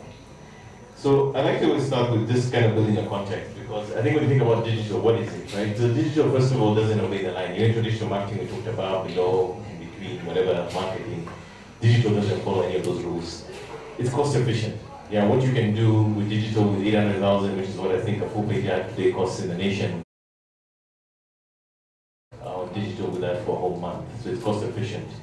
It can be broadcast and personalized. The ability to target. You know, you can target people between the ages of 25 and 30 living in Karen, and specifically 5 kilometers from the hub for an offer where they can get lunch at KFC for half price. You know, that level of precision is only possible in digital, and you can actually see what converts.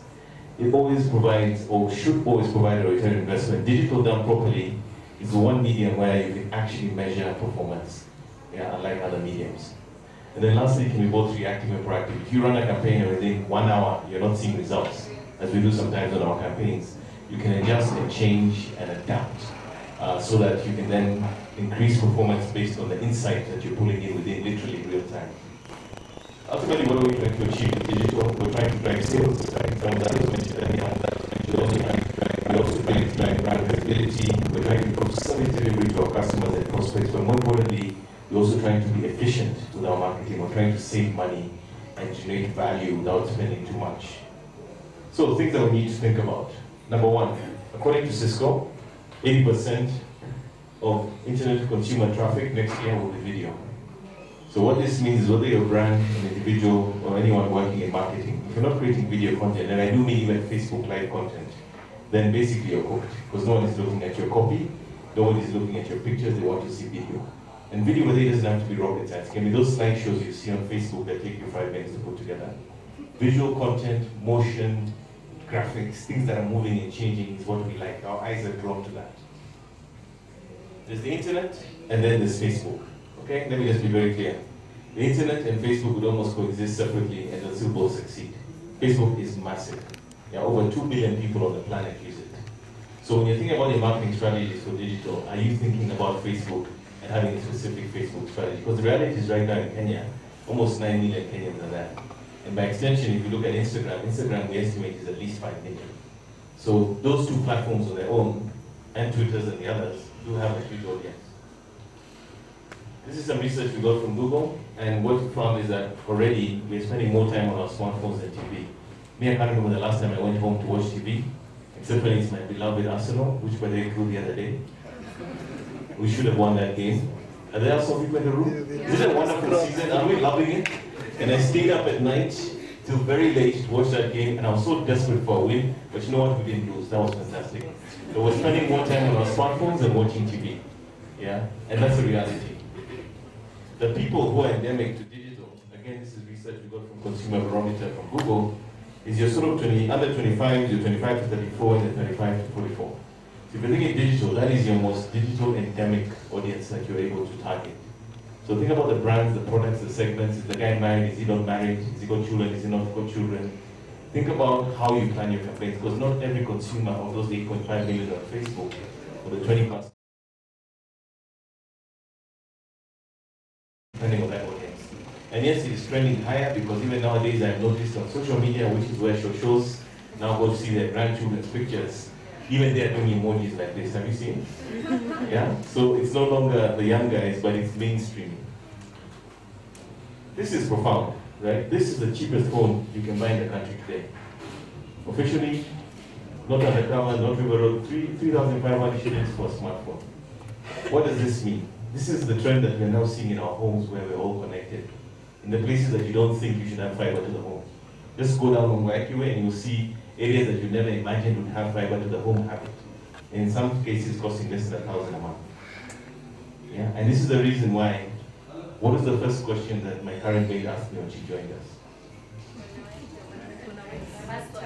No, my password, you And 2 days later, the Askari, who's been with us for over a year, also came with me and number. It's been quite for so long in the past. But this is now a human right. It is no longer a key. It is no longer for people of money. It is a basic human right, and on Facebook and WhatsApp. What about the consumer? Let's talk about the consumer. The consuming YouTube and Instagram, remember we talked about video, visual content. They now sharing significant moments in their life. Just get on a plane to Mombasa and see what the young people do before they board and after they board. It's a selfie, it's a moment, they pose for it. But I think women have mastered Instagram. Hashtag blessed makeup. You know the one I'm talking about, yeah? They create content and they don't just consume, right? So in the audience of content creators, the consumer creates, he communicates. And they resonate with millennials. I've been in focus groups and I'm telling you, every time when they're with young people that like, listen, we don't care about your TV ad. But if, you know, Amina or Carol or somebody of that nature with a serious social media pool says it's cool, they'll follow that opinion. So those are the taste makers. Those are people who decide whether your brand is cool or not. So 3 things that matter. 1, mobile first digital content, right? If you're not building for mobile first, you're losing the plot. And that means your video should be horizontal. Not the, vertical, not the horizontal format. Because you know what, your consumers on a smartphone, hence things like IGTV. Number 2, they're young, mobile, and social. So how are you taking advantage of that? How do they consume? How do they communicate? If you're taking your company memo formats and putting them on social media, and you think that that's going to work and resonate, you've lost the plot. And some brands are still doing that. Yeah, letter from the CEO. If it doesn't have emojis and videos and cool stuff going on, those guys are not going to consume your content. Lastly, affordable smartphones and broadband. We now know that you can get 2 GB a day for 99 shillings on Telkom and Airtel. Surprisingly, Safaricom hasn't matched that offer. They still only give him 1 gig. I don't know why. I don't know the name of Safaricom here, but that's an issue for me. You know why? If you look at the modern consumer today, they have a Safaricom line for M-Pesa and receiving calls, and then the Airtel and Telkom lines are for data. Have you noticed? How do you eat an elephant? 1 bite at a time. That's how it happens. Anyway, we'll see how it goes. Websites are fundamental to digital. What are the 3 things that count? 1, responsive type of screen size. So whether it's a mobile phone, a tablet, a computer, or even a smart TV, does your website respond?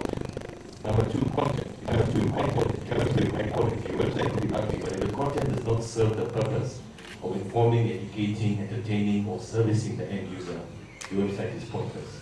One of the ways that your content is really critical is by having a blog linked to your website, within the website.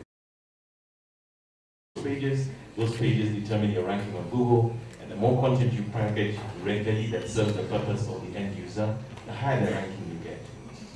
Design and UX, there is no reason to have an ugly website anymore.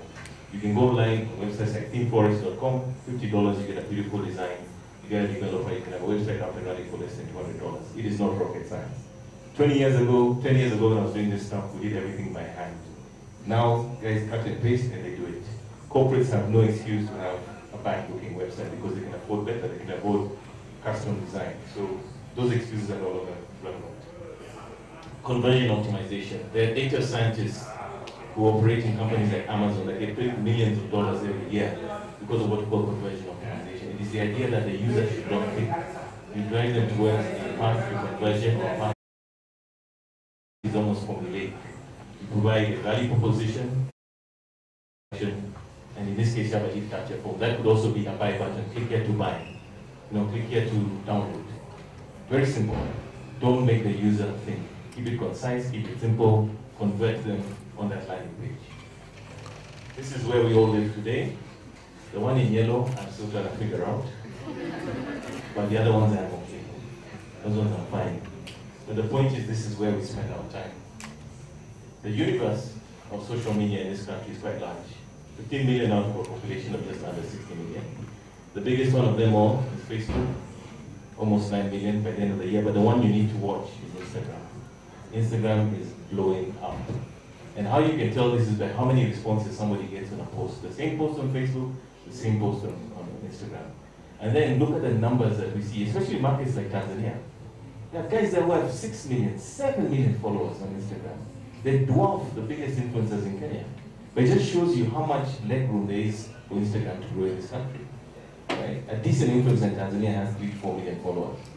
A good one in Kenya has 500,000.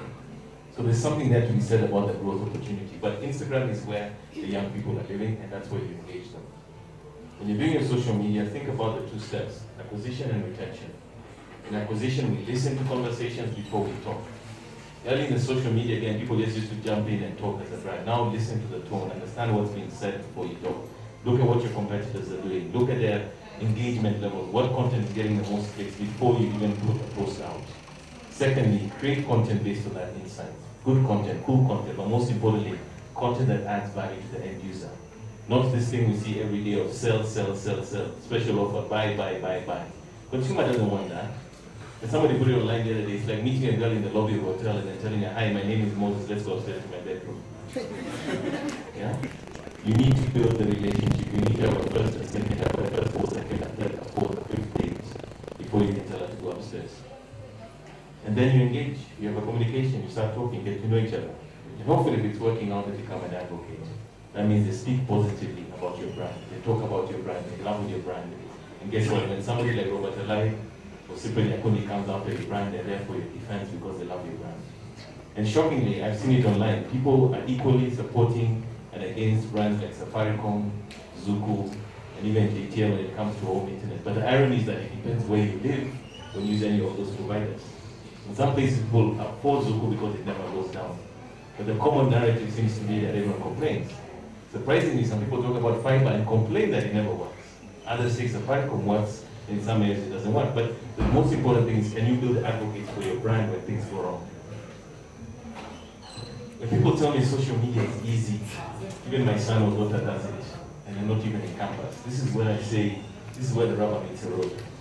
Each platform has its own formats, in terms of duration of the video, the graphic size, the formats, even sometimes the policy as to whether they allow you to post or not, depending on whether they're able to look at the copyright aspects of the content. If you try and upload a piece of music, it will actually block it. The point at the end of the day is that each platform has its own format. So when we work with our clients and we do creative, and we ask them for $500,000 or $1 million a month, this is why. It takes time, it takes effort. Forget the creative idea. You then have to decompose a 3-minute video for Facebook into something less than 20 seconds for Instagram, and still carry the message. It takes work. Yeah? So adapting and packaging content for different platforms is time consuming. What gets attention? What is unexpected? What is timely? What is provocative? Remember, it's not enough to just get attention, it is even more important to hold it. Right? So doing something crazy and dramatic to get attention for your brand is one thing, but to actually keep that same sense of engagement is a challenge. So I want to share with you 2 pieces of content that I think demonstrate how you keep attention. The one on the left, if any of you guys follow the Humans of New York, this story touched my heart. This lady, I think, is the first African female certified pilot in South Africa. Her story is remarkable.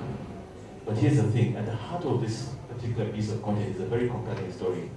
how she had to run an illegal fundraising thing where she got a Rolex from another pilot, and they were trying to raise money for schooling, and a radio station got co-opted.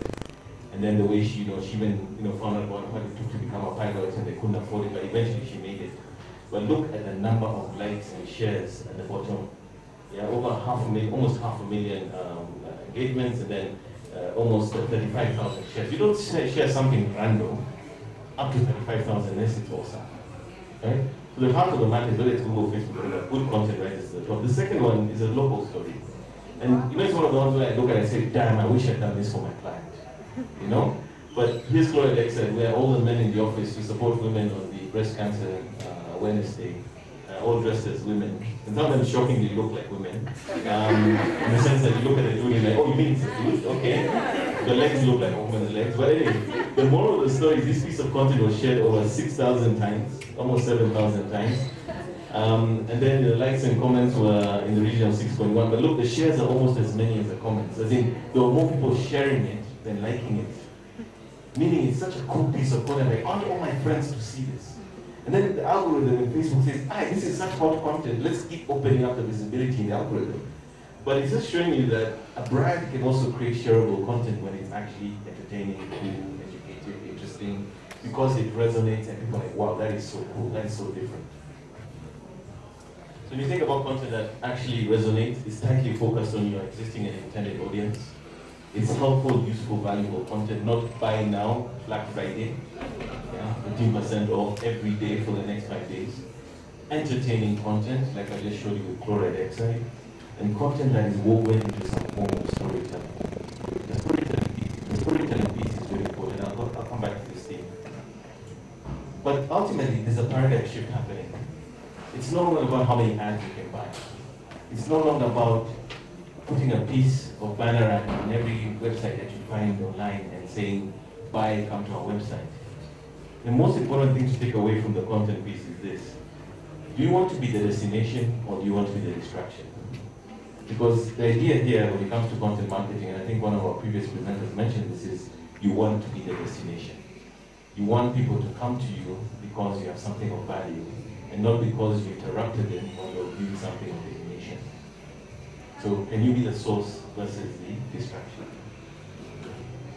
Coming back to storytelling, it brings to life who you are and why you do what you do as a content creator or as a brand. It helps you connect to your communities through resonance in a personalized, authentic way, and really builds relationships through relatable content. So some of the easy ones are, let's do a profile on a staff member every week. Let's tell their story. How did they come to the company? How did they go through the ranks? I remember one client was a lady who I think initially started off as an intern, became the receptionist, then became head of customer service, and now is in a middle management position. And she shared this journey where she has to do exams and classes and raise money, and such a compelling story. But to date, that particular piece of story about that lady in the organization is the most powerful piece of content we ever posted. Because guess what? People could connect to that. They could relate to it. It wasn't Black Friday. Yeah? It was something that people felt a connection to, an emotional one. So think about stories like that. Women Crush Wednesday. Men Crush Mondays. Do stuff that actually is relatable. When you do your press release as a social media post, nobody's going to click on that. It used to be 8 seconds. It's now only 3. So visual content, moving content, something that grabs your eye, colors. You got 3 seconds before you take off. We've measured this scientifically. So when you think about your content, is it compelling enough within the first 3 seconds, whether it's a video, a visual, a carousel, to make a connection with the consumer within 3 seconds? Highly visual content, so your images, your videos, and yes, your emojis. And that means even as a brand, as a big corporate, emojis. I mean, we're here at KCB's location. KCB is the biggest bank in the country. And they too use emoji. I mean, have you seen updates? Me sometimes you're gonna get embarrassed. Yeah? I mean, these guys have completely broken all the rules of what a bank should do on social media. And my guys in the office, the ones with the tattoos, because I'm the only one who no longer has tattoos and dreadlocks and so forth, the ones with the tattoos and all, that's why they open their thing every morning. I don't know whether they're actually signing up for KCB as a bank, but what I can tell you is that they love their content. This is the last year I'm going till the end, yeah? I'm not going to get cut off. By the way. Too long didn't read. Yeah, your copy needs to be concise and compelling. Nobody came to see 3-page brochure. They're going to just want to read it quickly and take off. Especially young guys, 2, 3, 4 words. If you don't get them, they're gone. Why is Facebook Live your friend? Can somebody tell me? Your best friend on Facebook for now. You can interact with your friends. Okay, that's the value as well. What is the key thing about Facebook Live? Yeah. Do you guys know that on Facebook, the algorithm limits you to less than 1% of your community seeing your content? So you have 100,000 followers, only 1% see it. Facebook is the only piece of content on Facebook Live, that is free, that alerts your entire community when they happen to be online on Facebook that you're live, for free. It doesn't cost you any ad dollars or media spend to alert your entire community you're online. How cool is that? So that means make video content, but make a lot of Facebook Live content because it's free and everyone gets pinged who's on your Facebook at the time that your page is now live. For free. Same with Instagram. For free. And so the live platforms are important. But here's the thing. We've been on newsfeed for over 10 years, but something has changed. Stories are now 3 times more popular than our newsfeed, where we curate, do our beautiful pictures, our videos. The stories are now the thing. Because what is the top thing we see on our browser, on our app, on our mobile app? And what we do is start opening those little circles at the top. Look at WhatsApp, for instance. So you're not creating cool, stories content, which is exactly what was inspired by Snapchat, which is the stuff with the little bunny ears and funny headdresses and so forth. That is the kind of content that resonates on stories. But basically it means that if that is getting more visibility for the same piece of content, you need to start creating stories or content that's good for stories, more so than newsfeed, because that is where the engagement is going. So 3 keys to success: consistency, showing up regularly and being present. That means responding to your clients or people on social media regularly, keeping tuned with what the tone is, content that people like to watch, read, and share and comment on, so that means cool content. And confidence in your voice, in taking risks and in being yourself, even as a brand. I think Chlorodex, I took a huge risk doing what I did, but look at the resonance. I have not forgotten. I'm still baffled that was something they did, but how many brands are willing to do risky stuff like that? And of course, I'm sure the women loved it, Like that's a cool company to work for. And now we enter the age of digital influence. Because guess what? A brand is no longer what it tells the community it is. It's what the community tell each other it is. So you putting your billboards, shouting to the top of your lungs, or your banner ads everywhere, doesn't matter. And then I continue my Arsenal theme. This is our currently injured Danny Welbeck when he scored a magnificent goal last year against, I think, Man City. And that is Salt Bay, who I believe is also acquainted with our president. And the first thing he did after he scored at that particular time is he imitated Salt Bay.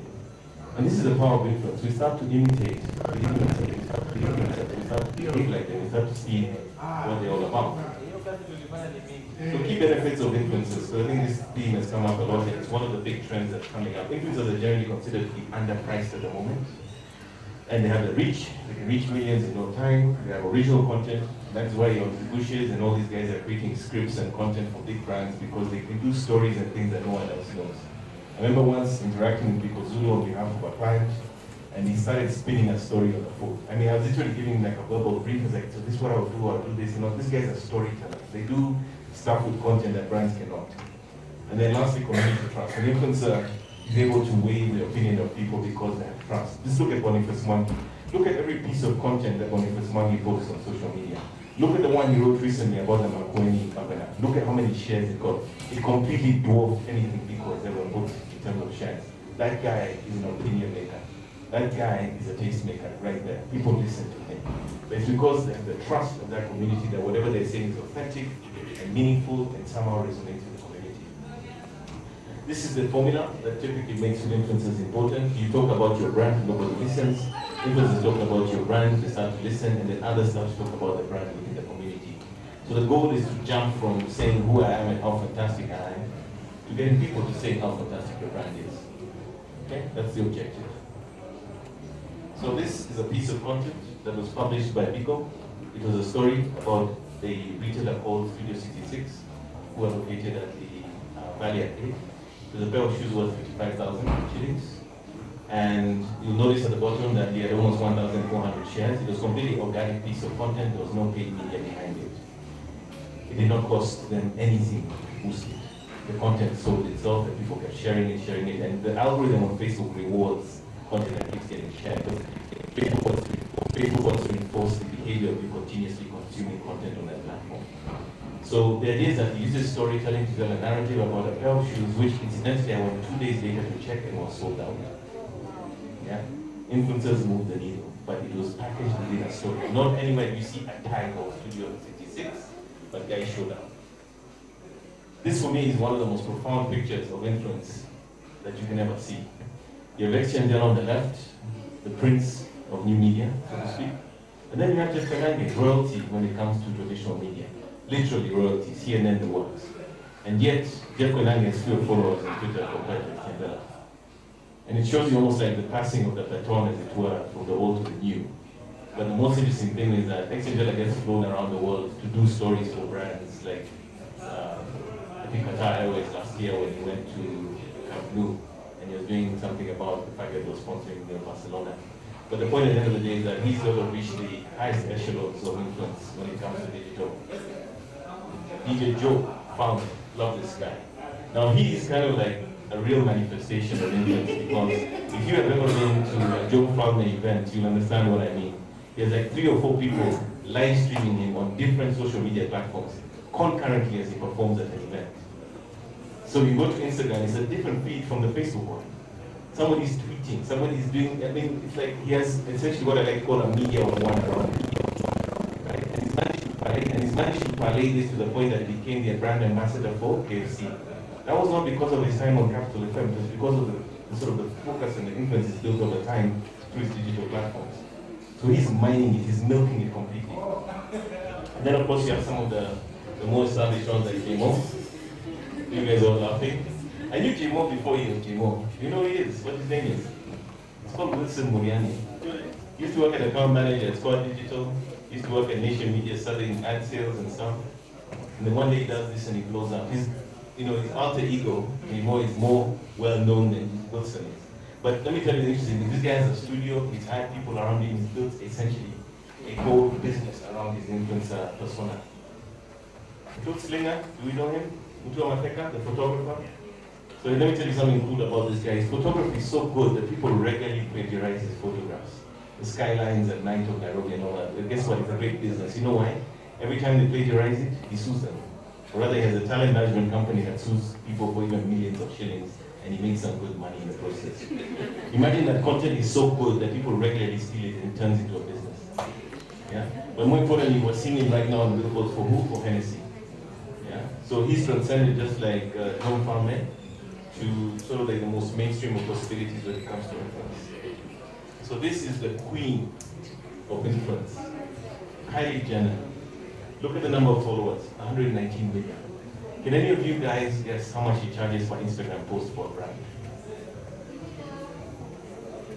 Well, give me a number, somebody, anybody. $1 million.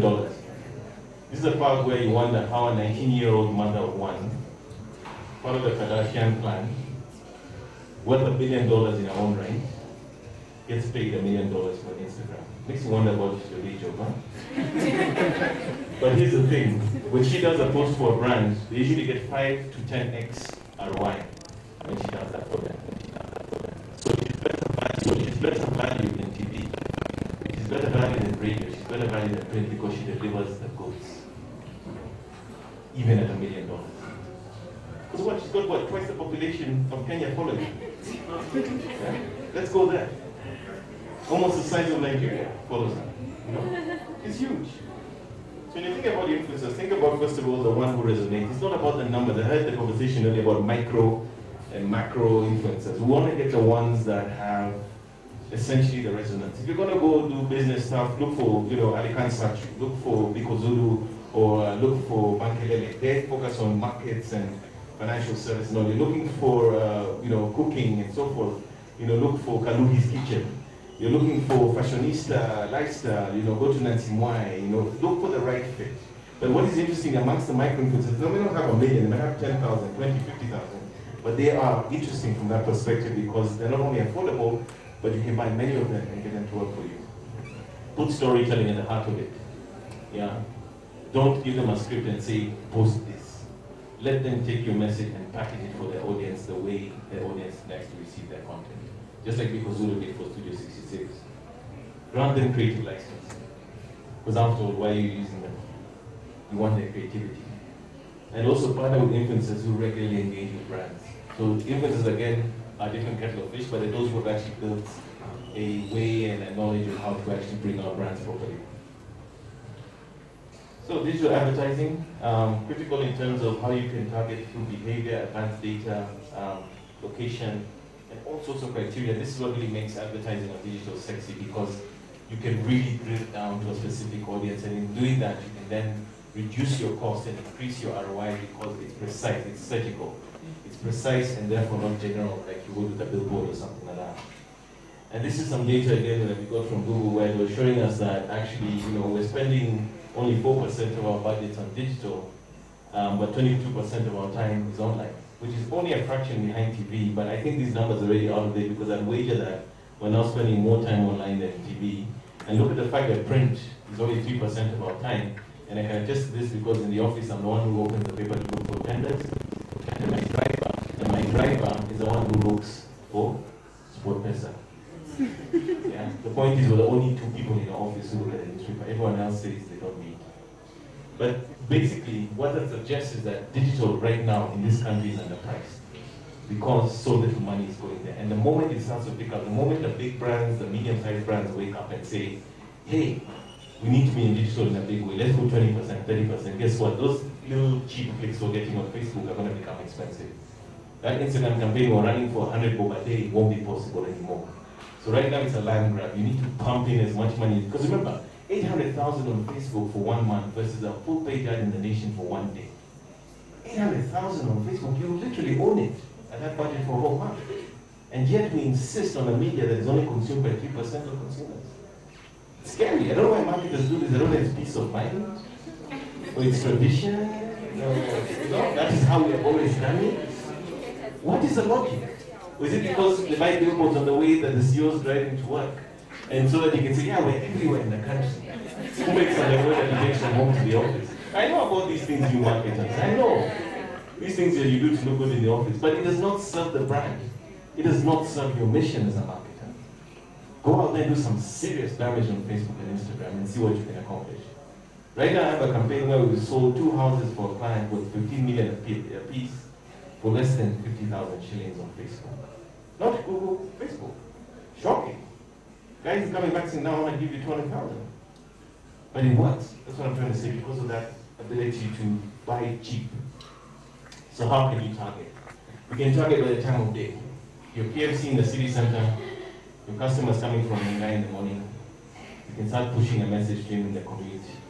Get one mandazi free at our branch in town. We can target specific times of the day when you know our audience is active, such as I heard about a famous campaign that was done by P&G, and they discovered that the best time to target mothers with campus messages was between midnight and 3 a.m. Because you know why. They are true and you know why. That is when you or your wife is awake, and you're feeding the baby with the bottle, and you're on your phone doing this thing, and then the ad pops up, Pampers 2 for 1. Yeah? It works. You convert it to selling. We can target by geo, so we know where you live. There's a rumor that people in Lavington are wealthy. I don't know how true it is. Or middle class lives mostly in Velesho or Rongai. Why target the whole country when you can get laser specific into the most urban parts of the country and the suburbs that have the propensity and ability to spend on the product or service you're pushing? You can target by the network. So if you're targeting a proposition that requires you to use M-Pesa, where would you target the other 3 networks? You just say, target only Safaricom users. Very simple, save money, make money. You can target by content. Men like sports, women like shopping. Yeah. Guys like to football, push them a male-related product. You can target by the kind of device they're using. If you're an iPhone, I push your Range Rover. If you're an Infinix, I push your Toyota. True story, right? But here's the rub here. What if the iPhone was bought by a sponsor? Yeah, so that's a caveat right there. So, and I'll sum it up quickly. The 5 things that matter the most, right? Social media is where, according to research, we spend 70% of our internet time. So, if that is where the attention lies, don't fight the trend. Put your money there, put your effort there. We're selling houses for nothing. Mobile is de facto. So when you're building your websites, your landing pages and so forth, mobile is the first screen. So make sure it's all mobile. Content is not just good for conversations, it's also for conversions. Remember I talked to you about where you build a journey for the customer. You get to the first date, the second date, you're pushing good content, providing advice, showing them how to do things, and then at the end, you drop the line. So, can we do business? Not at the end, build a journey. So drive the conversations, because conversations become conversions eventually. Extensive use of video and visual content. There's a platform we call Canva.com. Some of you must know about it. Even the guys who are clueless about design can use Canva and create visual elements. You then drop them as a slideshow into Facebook.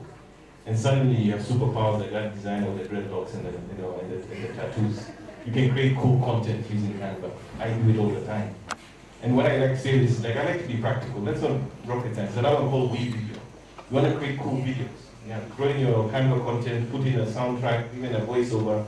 Yeah, but it's old school. That's been done. It's called TikTok. Have you heard of it? People do video content. Okay, some people may be knowing it's video content, short video content, extremely popular in China. I think it's got 300 million users, and Facebook right now is racing to build a competing product. It's used by the demographic that is under 25 years old. It is massive. It used to be known as Musical.ly.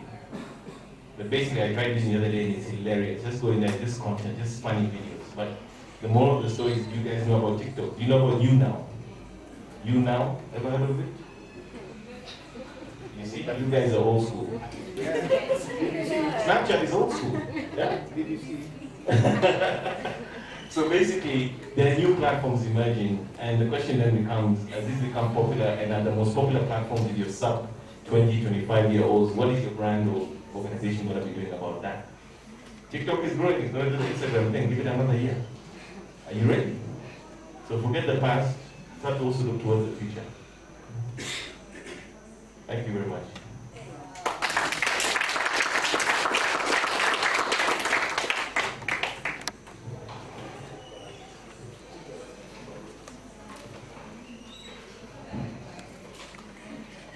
This is where I do my questions, and They stayed, they might have questions.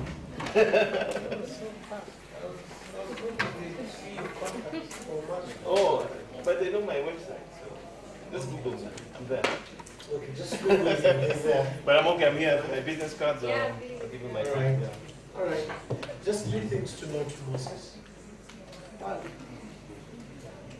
when Arsenal are happy drawing with a mid-table team, and number 2, natuchoma sana to Samsung na Toyota.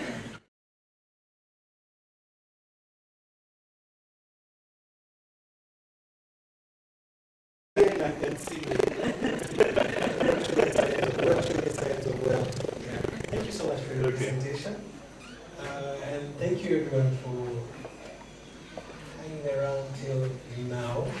I am super amazed at your patience, and I am so grateful. At this point, I'd like to welcome my boss to give the closing remarks. Makofi ya kilo kwake. Thank you. 6.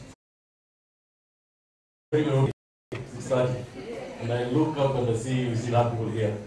This is a task for knowledge, yeah? And it's clear that one day is not enough to get all this content for marketing. Isn't it? Next year we do 2 days? Yes. You ready? Oh, yes. Why next year? Ready. So for you, for most of you, this is your first event that you've come from Top Marketers Club. We usually have monthly events and quarterly events. So most of you know about them. We call them the marketers meetups, which are usually educational. So you get to meet guys like Moses who share their knowledge. So I will make sure that it doesn't end here. So that what we are doing is we are building a community. Like Moses said, this is not just one of those conferences you attend and then that's it. So next year, it's going to be bigger. And marketers themselves grow. So one, I'm very happy that you joined our call, and it's Friday. You could have chosen to be anywhere, but you chose to be here. And it being the first event, thank you. It's very special, because moving on from here, we can only go higher. I want to thank every speaker that came, including the one who decided to live stream from the US, or the guys who were in the morning. That's what made the program spill. I apologize for that. But we did learn from him. Marketing is global, isn't it? So I want to thank you. Well done, but don't come. So we share them in a span of one on the website. I've also noticed another peculiar habit for Kenyans. They don't like registering for stuff. They just turn up. So they'll be on the website, marketersconference.com, for those who don't know. You can check them out there after a week. But we also send them. So I want to thank you for coming. I'm very grateful, and I hope you enjoyed your time. Have a good evening. Thank you, people. Final announcement. I have a phone for